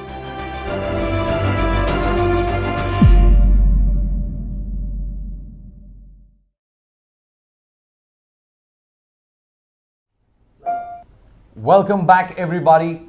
It is time for the last map of the GamerConnect PUBG LITE Streamer Invitational. I'm Shadeslayer. Joining me is Rats. Rats, thoughts on the last game that we just witnessed? Yo, so I just got to mention one thing. You know, Team Paradox, what was that? Like, I have never seen such confident plays from them. Like you did mention, the last two maps is when everyone's going to be playing the aggressive plays, the reckless plays, the spoil sport plays, the safe plays. Paradox, they weren't even, they're in the top 8. They were supposed to be playing space, ideally. But they were like, nah, fam, we're going to go all in. Yeah, we're going to go all in. We're taking the victory. That is the only thing that we're looking at right now. And it paid off because they're sitting on top with 57 points. Yeah, followed by Kryptonite, who's at 50 points. Yeah, so it's only a 7-point difference up top. And it is not too far, the third and fourth positions are not too far behind as well. Exactly. I believe we have... Rotty's Den, I think Rotty's Den is sitting in third position. And 46 then we points, have Global Esports, who's sitting, I think, about 42, 43 44 points, I think, 44. So it is close to about a 15-point difference between the top 4. So one and we know game. Pretty much Paradox showed us just now that it is just one single game. That is all where you can rack up close to about 25 plus points and you can turn the entire leaderboard head on its tail. And we still, so we have 5 maps in, 3 on Erangel, 2 on Miramar, and we still don't know who's going to take this title. And we're not going to keep the suspense running for too long. Let's jump straight into the action. The flight is on its way. The final map. It's going to be completely different to what we saw. We saw a south to north the last 2 times. This time we're going to see a west to east, and we're going to see a lot of popular places in play. El Pozo, instantly we have squads going that way. I expect there to be players again contesting up Picado, San Martin, Hacienda, Los Leones. Surprisingly, not many squads have been going there. I don't expect that to be the case this time as well. El Azahar, Water Treatment might get to see some action this time around early as well. Chumacera, I see the second place team right now, Kryptonite, going in that direction. And look at the first place team. They went straight to Monte Nuevo. I think that's where they went last map as well, and that gave them like the best of luck. So I think they believe in luck and fate. So that's why they're going straight into And look at who's heading to Picado. No. 1, 2, 3. Okay. Real Rotty is actually gonna head the other way and take up the buildings up on the perimeter. And I think with players dropping in, we gonna see some action real soon. Yep, we've got 3 squads already. Team DJ, Team Steve's Dad, and Global Esports in Picado. Steve's Dad, they've already got the casino in that the casino, but the stadium has gone to Global Esports. So both of these 2 hotspots in Picado have a lot of good loot. And I think all they need to do now is just get all the loot. But meanwhile, if you look across the distance, I think Team Rotty, they were about to drop to Picado as well, but they took the smart bet and they just got the hell out of there. I mean, early drops into cluttered spaces doesn't necessarily mean fights, but Sam Mad might not have an option at all. He's being looked at right now from the opposite side. He's just buying his time. Very patient play indeed. Negative had that angle locked in, but DJ gets knocked on the far side. I think that was one of the players from Global Esports. Yep, it was AMF who took him out with an M4, but he's going to be picked up. Don't know if AMF has got the angle on him because he would have taken cover by the time.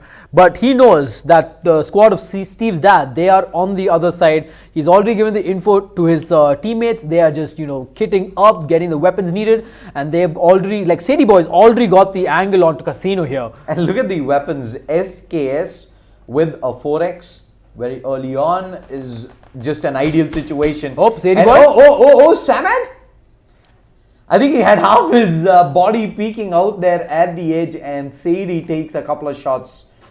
Unfortunately, couldn't land. I don't think either of them lands, but it is an early warning shot coming in towards that direction, saying, hey, we are here, we are ready to fight. Hope you got your A game on. Oh, Doyu, he's close, takes out Wild Engineer. So Doyu's taking out one squad while the rest of his team is going for another. It's like Global Esports are this, they are actually pumped, but he has to be careful because there are more people coming around. DJ is above and he's got a bird's eye view onto where Doyu is rotating, and he goes for the wise decision. He goes all the way across. I think DJ has seen him. Spots him regardless. Yep. But the Molotov, did it make its way in? I think it did. Magnifico. He gets off the res, and I think that split second that he manages to buy right there is good enough. In comes Grimo, in comes AMF with the nades across. And the nades are good. That nade on DJ was so good. Followed up. Down. Wild Engineer though does get rezzed up, and DJ gets flushed. And there's no real direction for them to head out as well. If they're heading towards the right, there is squad number 14 there. Grimo clearing out the angles. Squad 11, the only way they get out of this situation is win this fight. Yep. There's no second or third options available at their disposal, and they're going to go charging through. I mean, look at Grimo's position right now. He's completely behind them, right? But he's going for the forward push. Oh, he does get spotted out by Magnifico, and look at the rotation coming in. Papi, AMF just jumping straight in, goes in for the hip fire spray, takes down two, and but Negative able to trade one back. He does get the knock in. Can he spot out Grimo here, who's coming in for the race from behind? And AMF, nah. AMF, man, he's the man cleaning house, but they did take a bit of damage from Team Steve's dad, so the fight does not end just yet. And look at where Team Steve's dad is. They've pushed up all the way to the compound. They smell blood. They know there was at least one of the players knocked there. And let's see if they can force the numbers advantage here. They're doing exactly what GE did to the squad before this. Exactly. The nade usage, right? And when you're down, when you're going for the res, the nades come raining in. You get more knocks, and then you just pile in. But that's not going to be the case. DJ gets knocked outside. So does Steve's dad. And Mithu Mad as well as Sam Mad, the brothers, are gonna be left going for these reses here in a dangerous situation. But Sadie Boy gets taken down. Sam Mad, he sees Grimo, but Grimo gets his head through a pixel and takes him out, leaving Steve's dad and Mithu Mad alive. I mean, but look at the angle they're at right now. Mithu Mad can respond back in time. Papi just barely manages to get back to cover, and I think that opportunity just goes by. Mithu Mad gets punished for it. Steve Dad is going for the res onto DJ. Sam Mad has no backup close by. He's going to get flushed. And I think it's just going to be a matter of time right now for squad number 14. Oh, DJ needs to heal up. Survive. Yeah, DJ almost peeks out. He doesn't even have a helmet right now. Oh, but he does so. Doyu with 4 HP, 10 HP.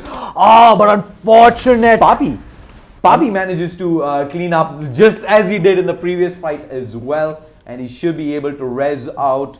They do lose Sadie Boy early on. Yep.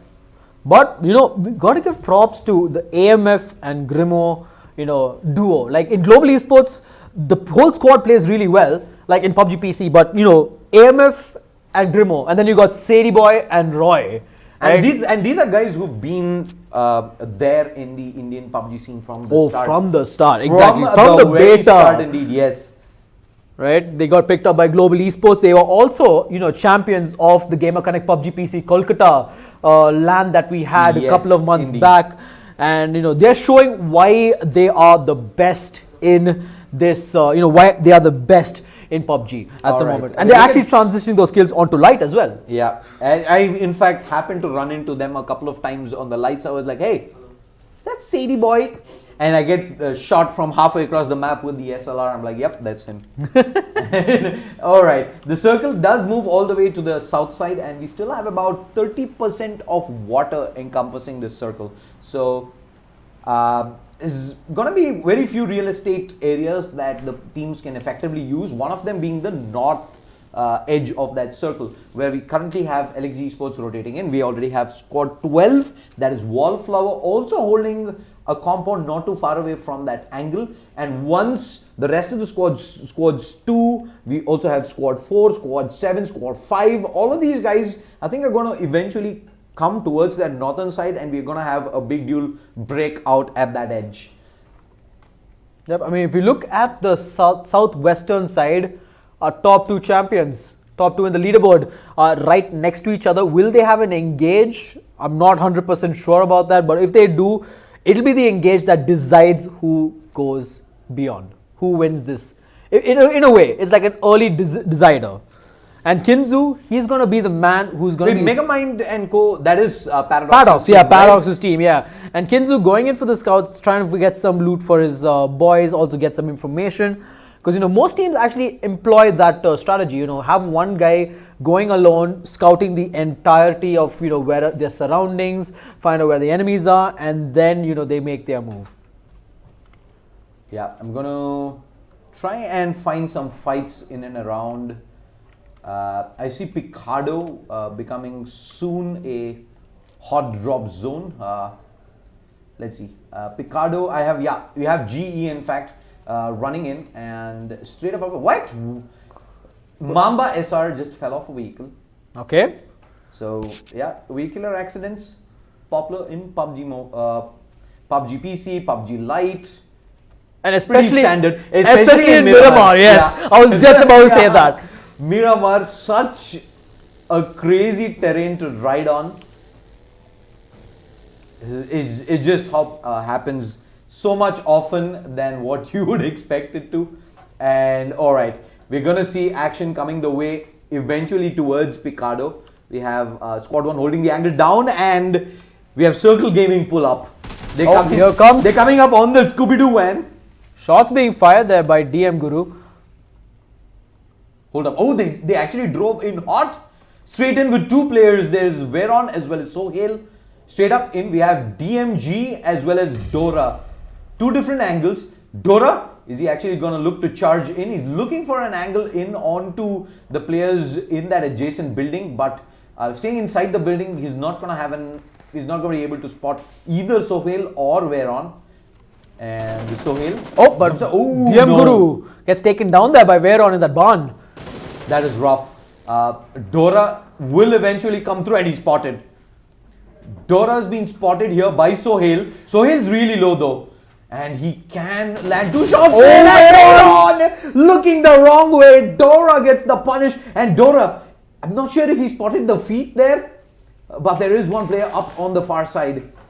Oh, I think he's straight up behind. They're playing Ring Around the Rosie. At this point of time, Flash has joined into the party as well. I think Flash is going to... Sohail's inside. He's hiding. Flash, does he know? Does he have an idea? No idea. Absolutely not. He sees him eventually and will full flush him down. And DMG is going to be picked up. They didn't get the flush out. Ooh, too close for comfort. But they do manage to hold on. Did they lose a player? I don't think they did. No, they didn't. Shubgod's also up. So LXG going to remain 4 strong. Yep, and it's going to be 2 members on the side of Circle Gaming, as Psycho and K2 Must. They actually bounced the hell out of there because they knew it was, it was a very, sticky situation. It was too quiet, and that's how it went up. But meanwhile, no, this fight is not done, by the way. Oh, it's not done. Oh, it's still going on. So there's only 2 players, right, from Circle Gaming, who did get taken down. There's still Psycho as well as K2 Must, and K2 Must is knocked, and Psycho. He was peaking for a good part of 2-3 minutes there, but as soon as he sees his teammate get knocked, he moves back in. But he does have the sniper, M24, can challenge this back out. Dora spots him out, gets tagged down to 25 HP, releases a shot himself, but Shub is pushing up, and there's just too much angle on him. Flash God from the far right hand side with that mini. 2 taps him down, and that's gonna be the end. It's kind of poetic if you think about it. Circle Gaming and LXG, you know, you got the cafe from Bangalore and Chennai and Mumbai, and also they've got franchises all over. But you know, it's like having a battle. Look at this fight. Squad number 5 pushing up, and we have Badman looking to get the jump in onto Colossus. Oh, look at Shota's perspective.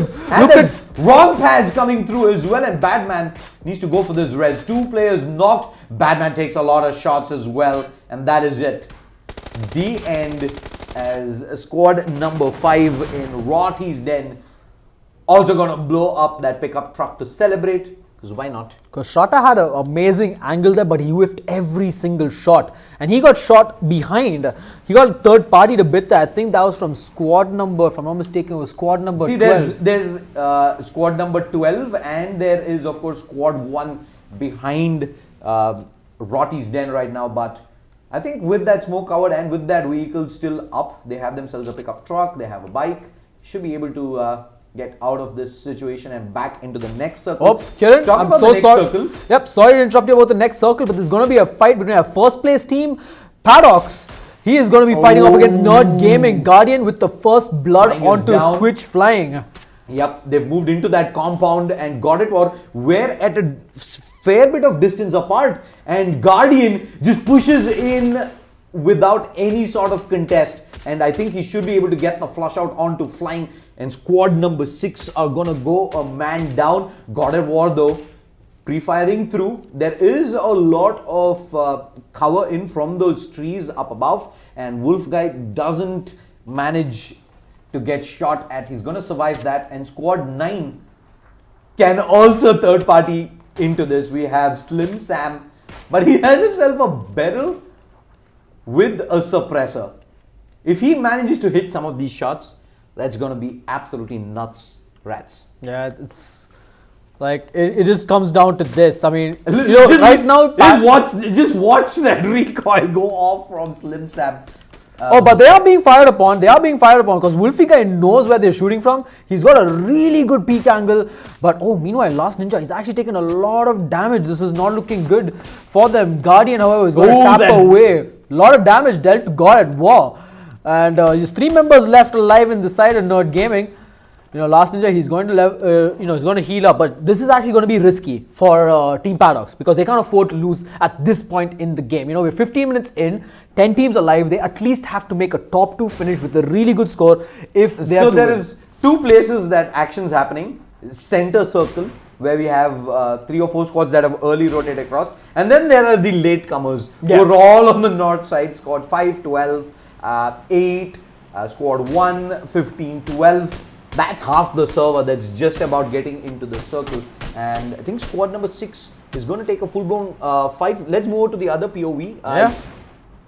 It's actually a 3-man fight here because even Team Rotty's team, they are having a firefight with this side.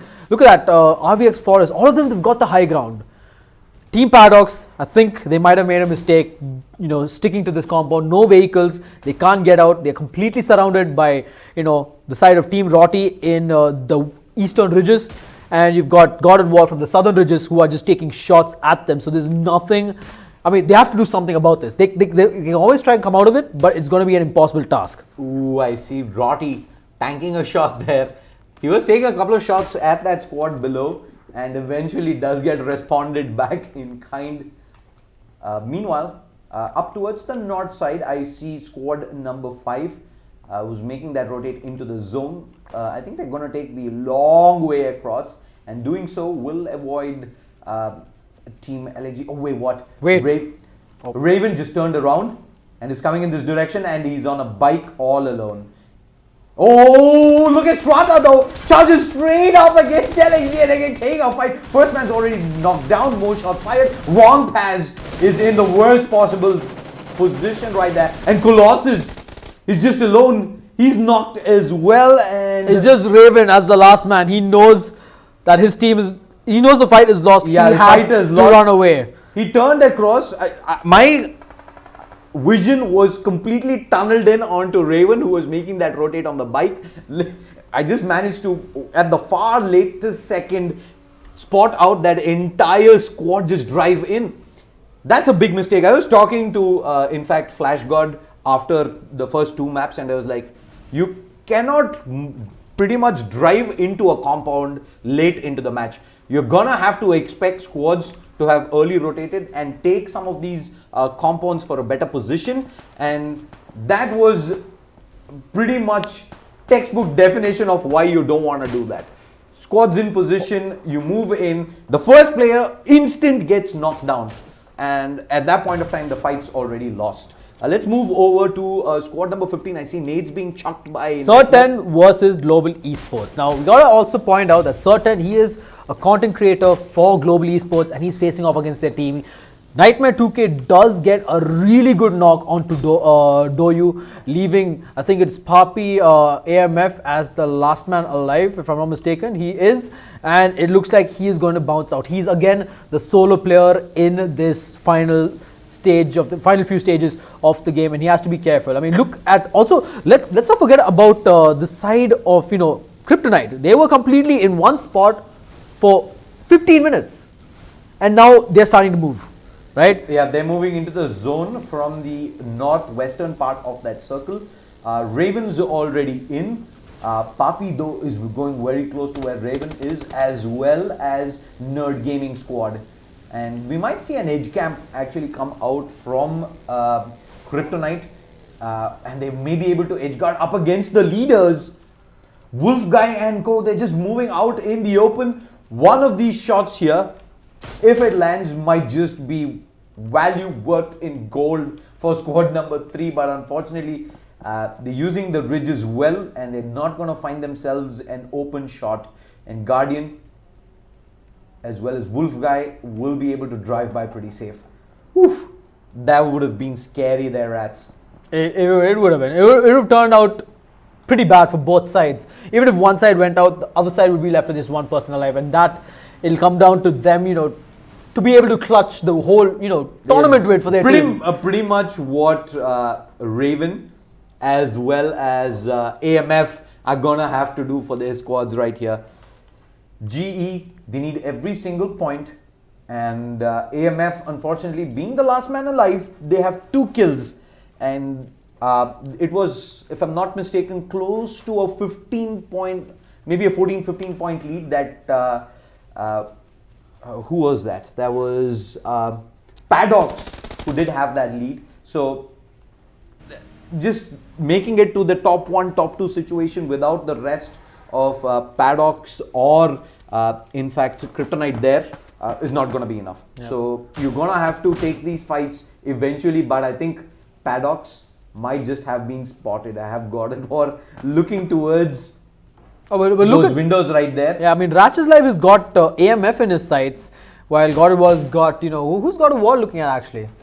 Yeah, he's just generally checking. All right, because they do have information where AMF is, and AMF, he's all alone in the house. Oh, he has spotted out Team Paddock, but he's whiffing all his shots. Look at this shots. Guardian walks up. God of War. Oh no, Guardian. Oh man, that was a hard whiff, and now squad number 13 is in a world of trouble. Wolf Guy ends up getting knocked as well, and it's all down to Ninja. God of War is going to make this push, and Ninja is going to have to find the fight of his life. He knows there's no opportunity. The champions fall. That was Nerd Gaming there coming in with that flank across, and the champions have fallen. And if you take a look at the scorecard, they didn't make it top 8, and they only got 1 kill. That means they're only getting 1 point. They get 1 point out of this, so it is down. And meanwhile, our second place team, they're just chilling. I think they played it smart. And they're 4 strong. Yeah, they're 4 strong, they're smart, they're not taking any unnecessary fights. They are just staying as is. But, looking at the circle shift, it's gone all the way south. Nerd Gaming with the advantage, so is AMF Global Esports. But guess who's gonna be pretty much celebrating right now? It's gonna be AMF as well as Raven. These 2 guys, they're actually in the top, correct? And I believe they are right up next to each other, and they may be the first 2 guys to duke it out right now. As wait, where is he? Ooh, this is how close they are. Let's move over to my POV. 1 building apart. And AMF doesn't know this. He's just looting in peace. Picks up some ammo. And Raven's like, yep, there's someone close by. How are we going to play this? AMF, it's like, he's just trying to find out. He wants to make the push, but at the same time, he doesn't want to make the push. I think he might have heard some sound there. A sound cue coming in from Raven. What is the play right now? He's going to go ahead and... Oh, he has to be careful because SR10 is coming in hot. Oh, I don't know if they've... Yeah, they all come in. Oh, AMF. How much damage can he do? Not as much. A moment of excitement there. Oh, but remember, Raven, he's alone. Raven's getting pushed. He can punish this though. He hears players coming in and around, opens up the door and he's given away his position. Oh, and SR10. That was close. It did manage to drop Blaze to about 2 HP, but they will be able to pick up Nightmare 2K. But that was AMF in an amazing position right there. If he manages to get the knock onto the second player, it is just individual duels from there after. Maybe a small window for him to have not only survived, but also picked up 4 kills that almost landed in his lap. But it will be Certain Gaming who will stay 4 strong. But they have Nerd Gaming pushing up from behind them. And they're looking currently up at squad number 3, which might get them a false sense of security and allow Nerd Gaming and team to sneak up behind them.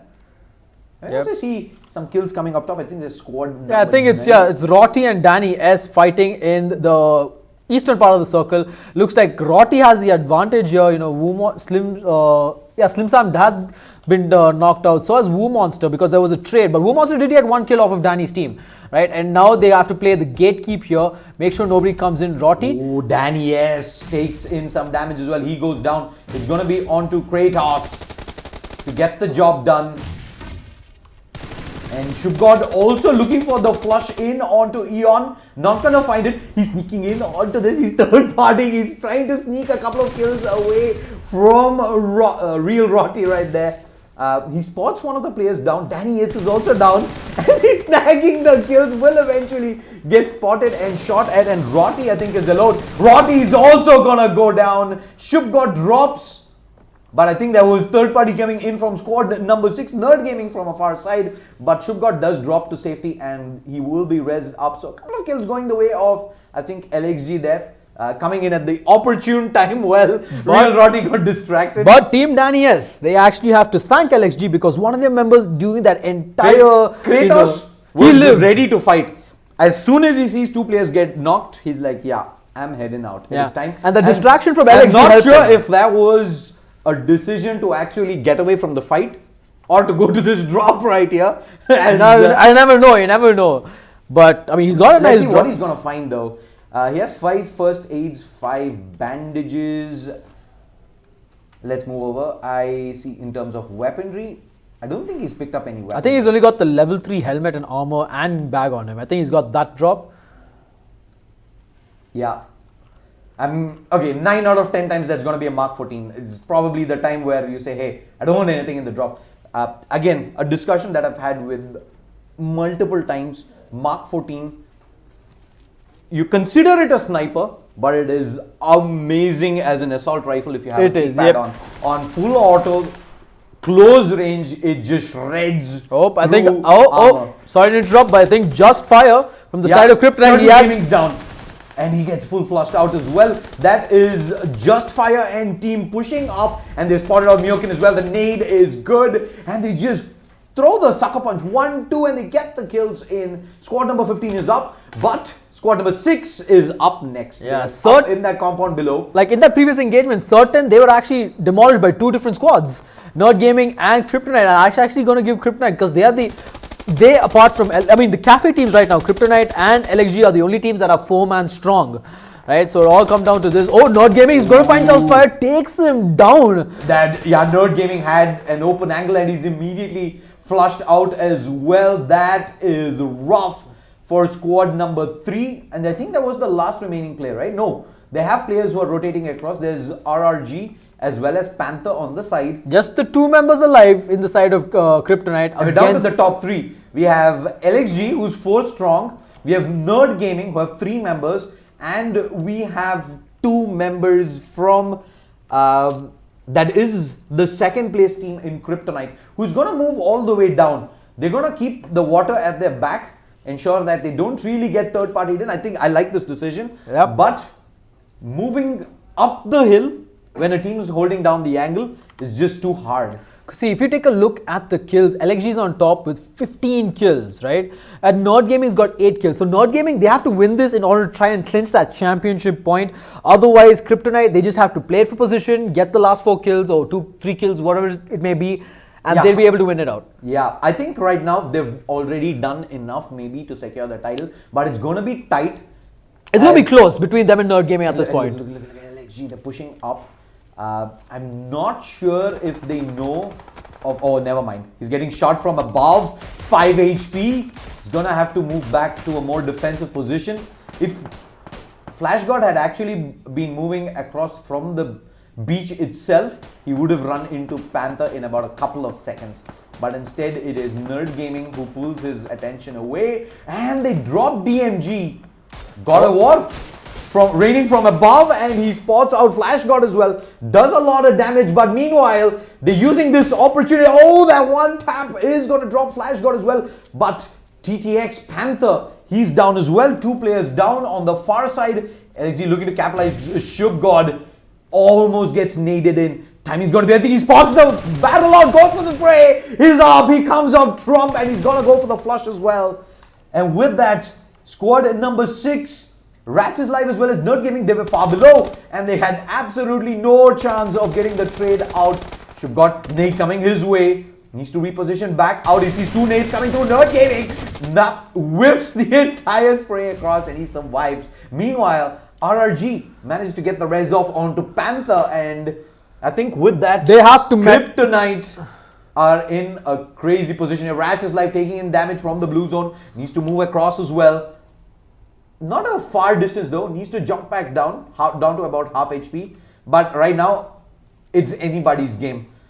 Smoke out in the middle is going to allow TTX as well as RRG to make that transition across the street. But look at where the zone is.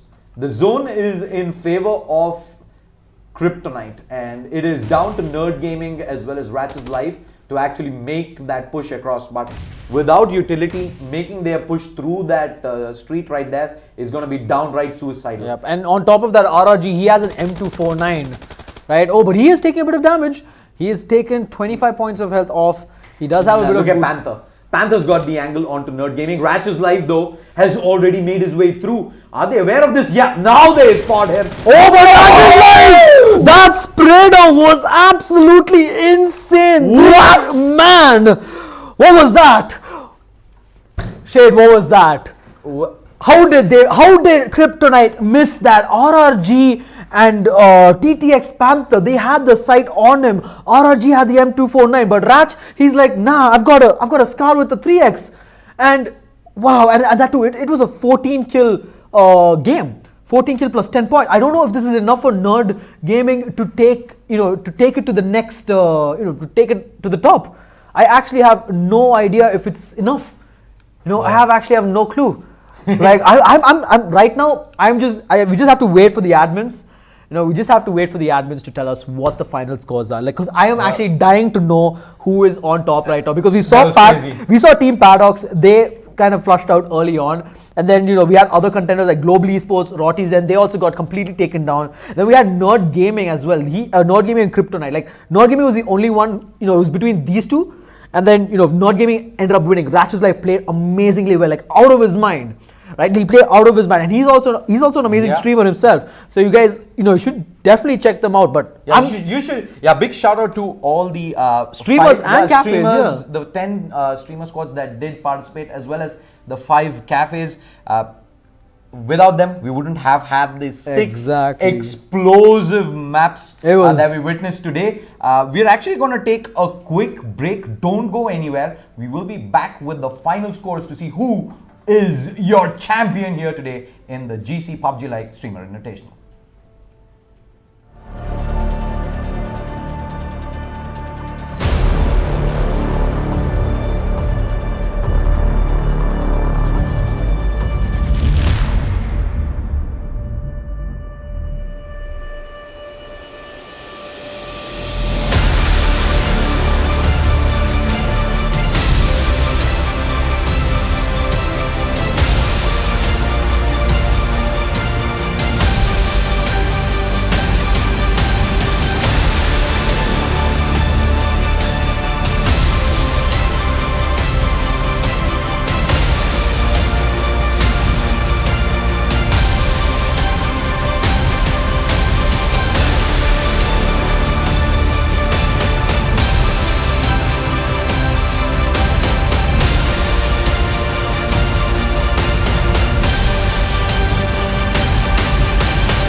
The moment of creation is a form of magic, where an off becomes an on, a 0 becomes a 1, then another, and another, until, deep in the complexity, you discover order, speed, reliability, power.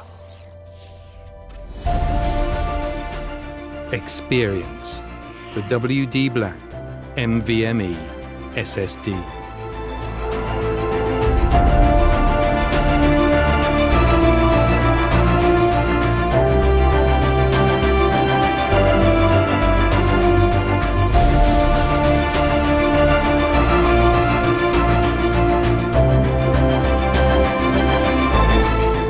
Fueled by darkness. Level up to NVMe SSD performance.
The moment of creation is a form of magic, where an off becomes an on, a 0 becomes a 1, then another, and another, until, deep in the complexity, you discover order, speed, reliability, power.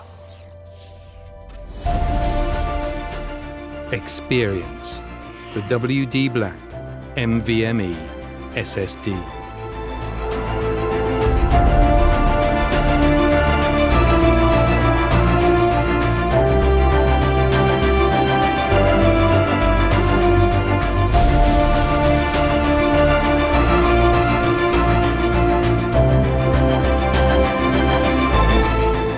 Fueled by darkness. Level up to NVMe SSD performance.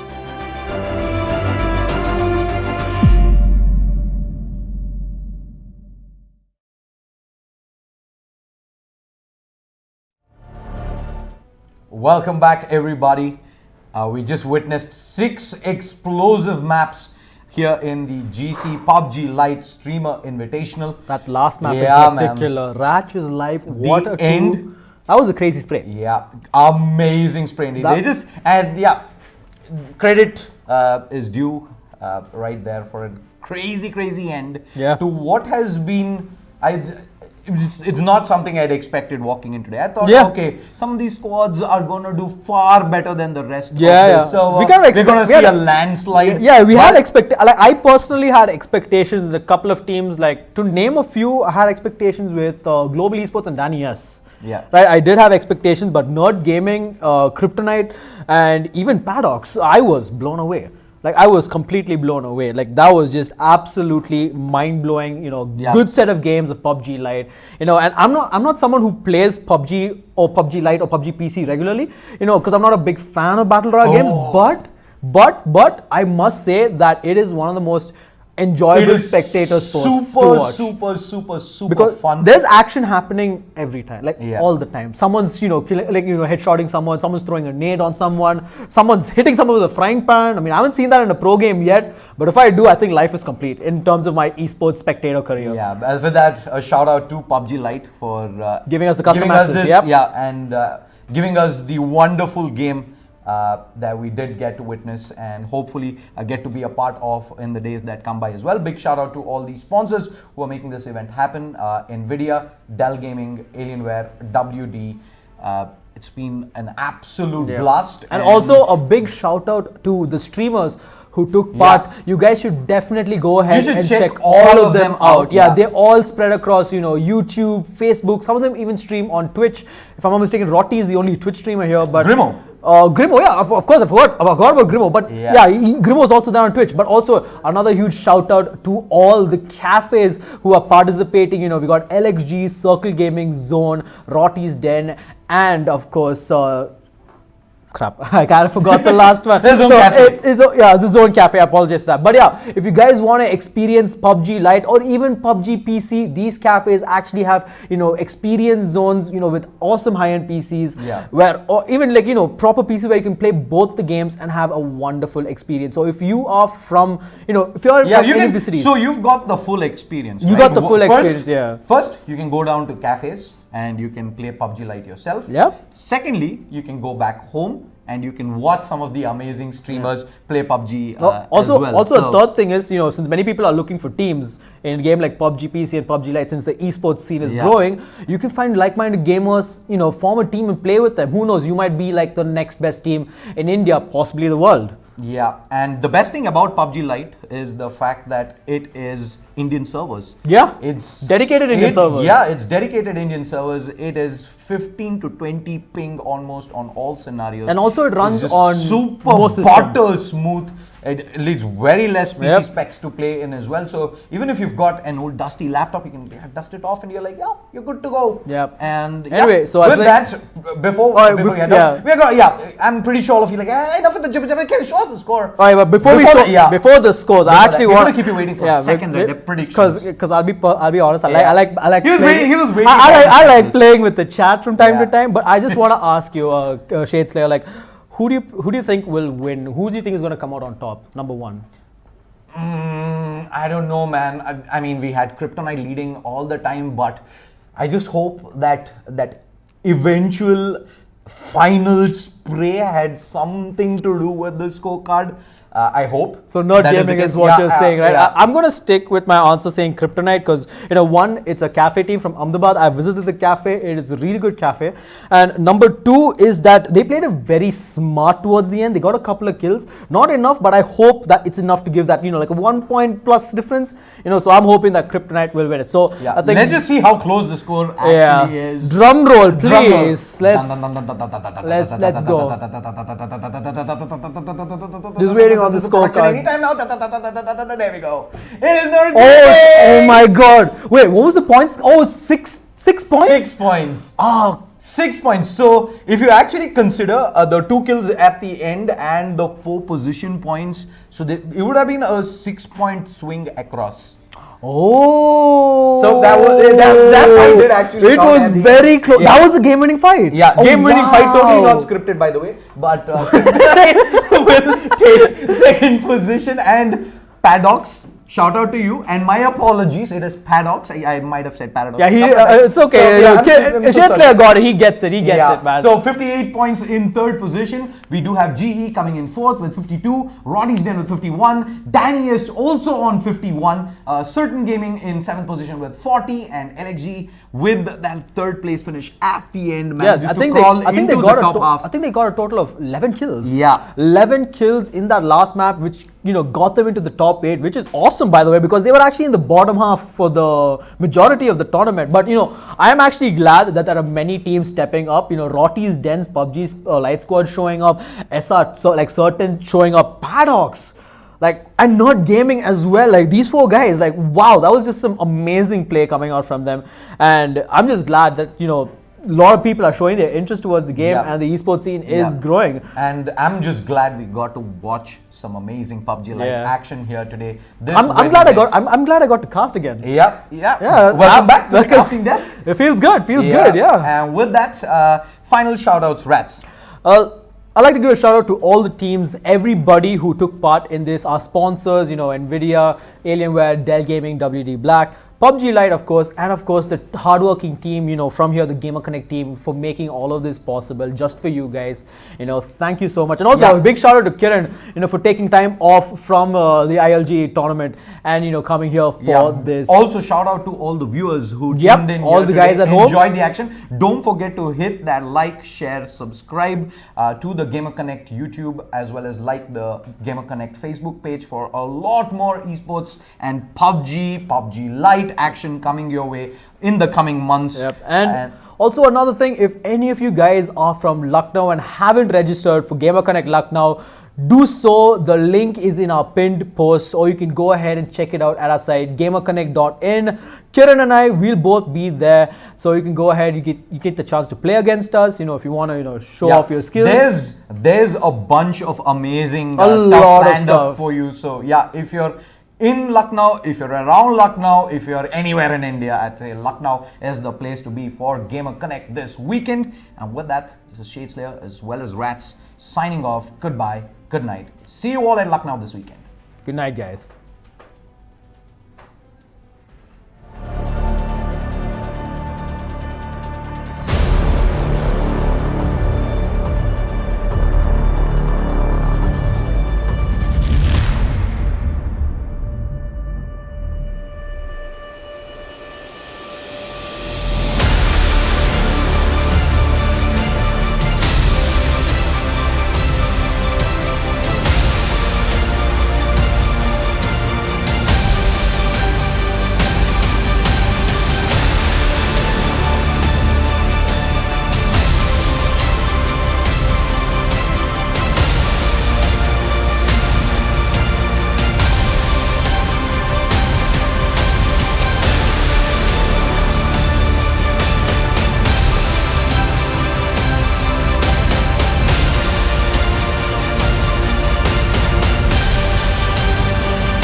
The moment of creation is a form of magic, where an off becomes an on, a 0 becomes a 1, then another, and another, until, deep in the complexity, you discover order, speed, reliability, power. Experience the WD Black NVMe SSD.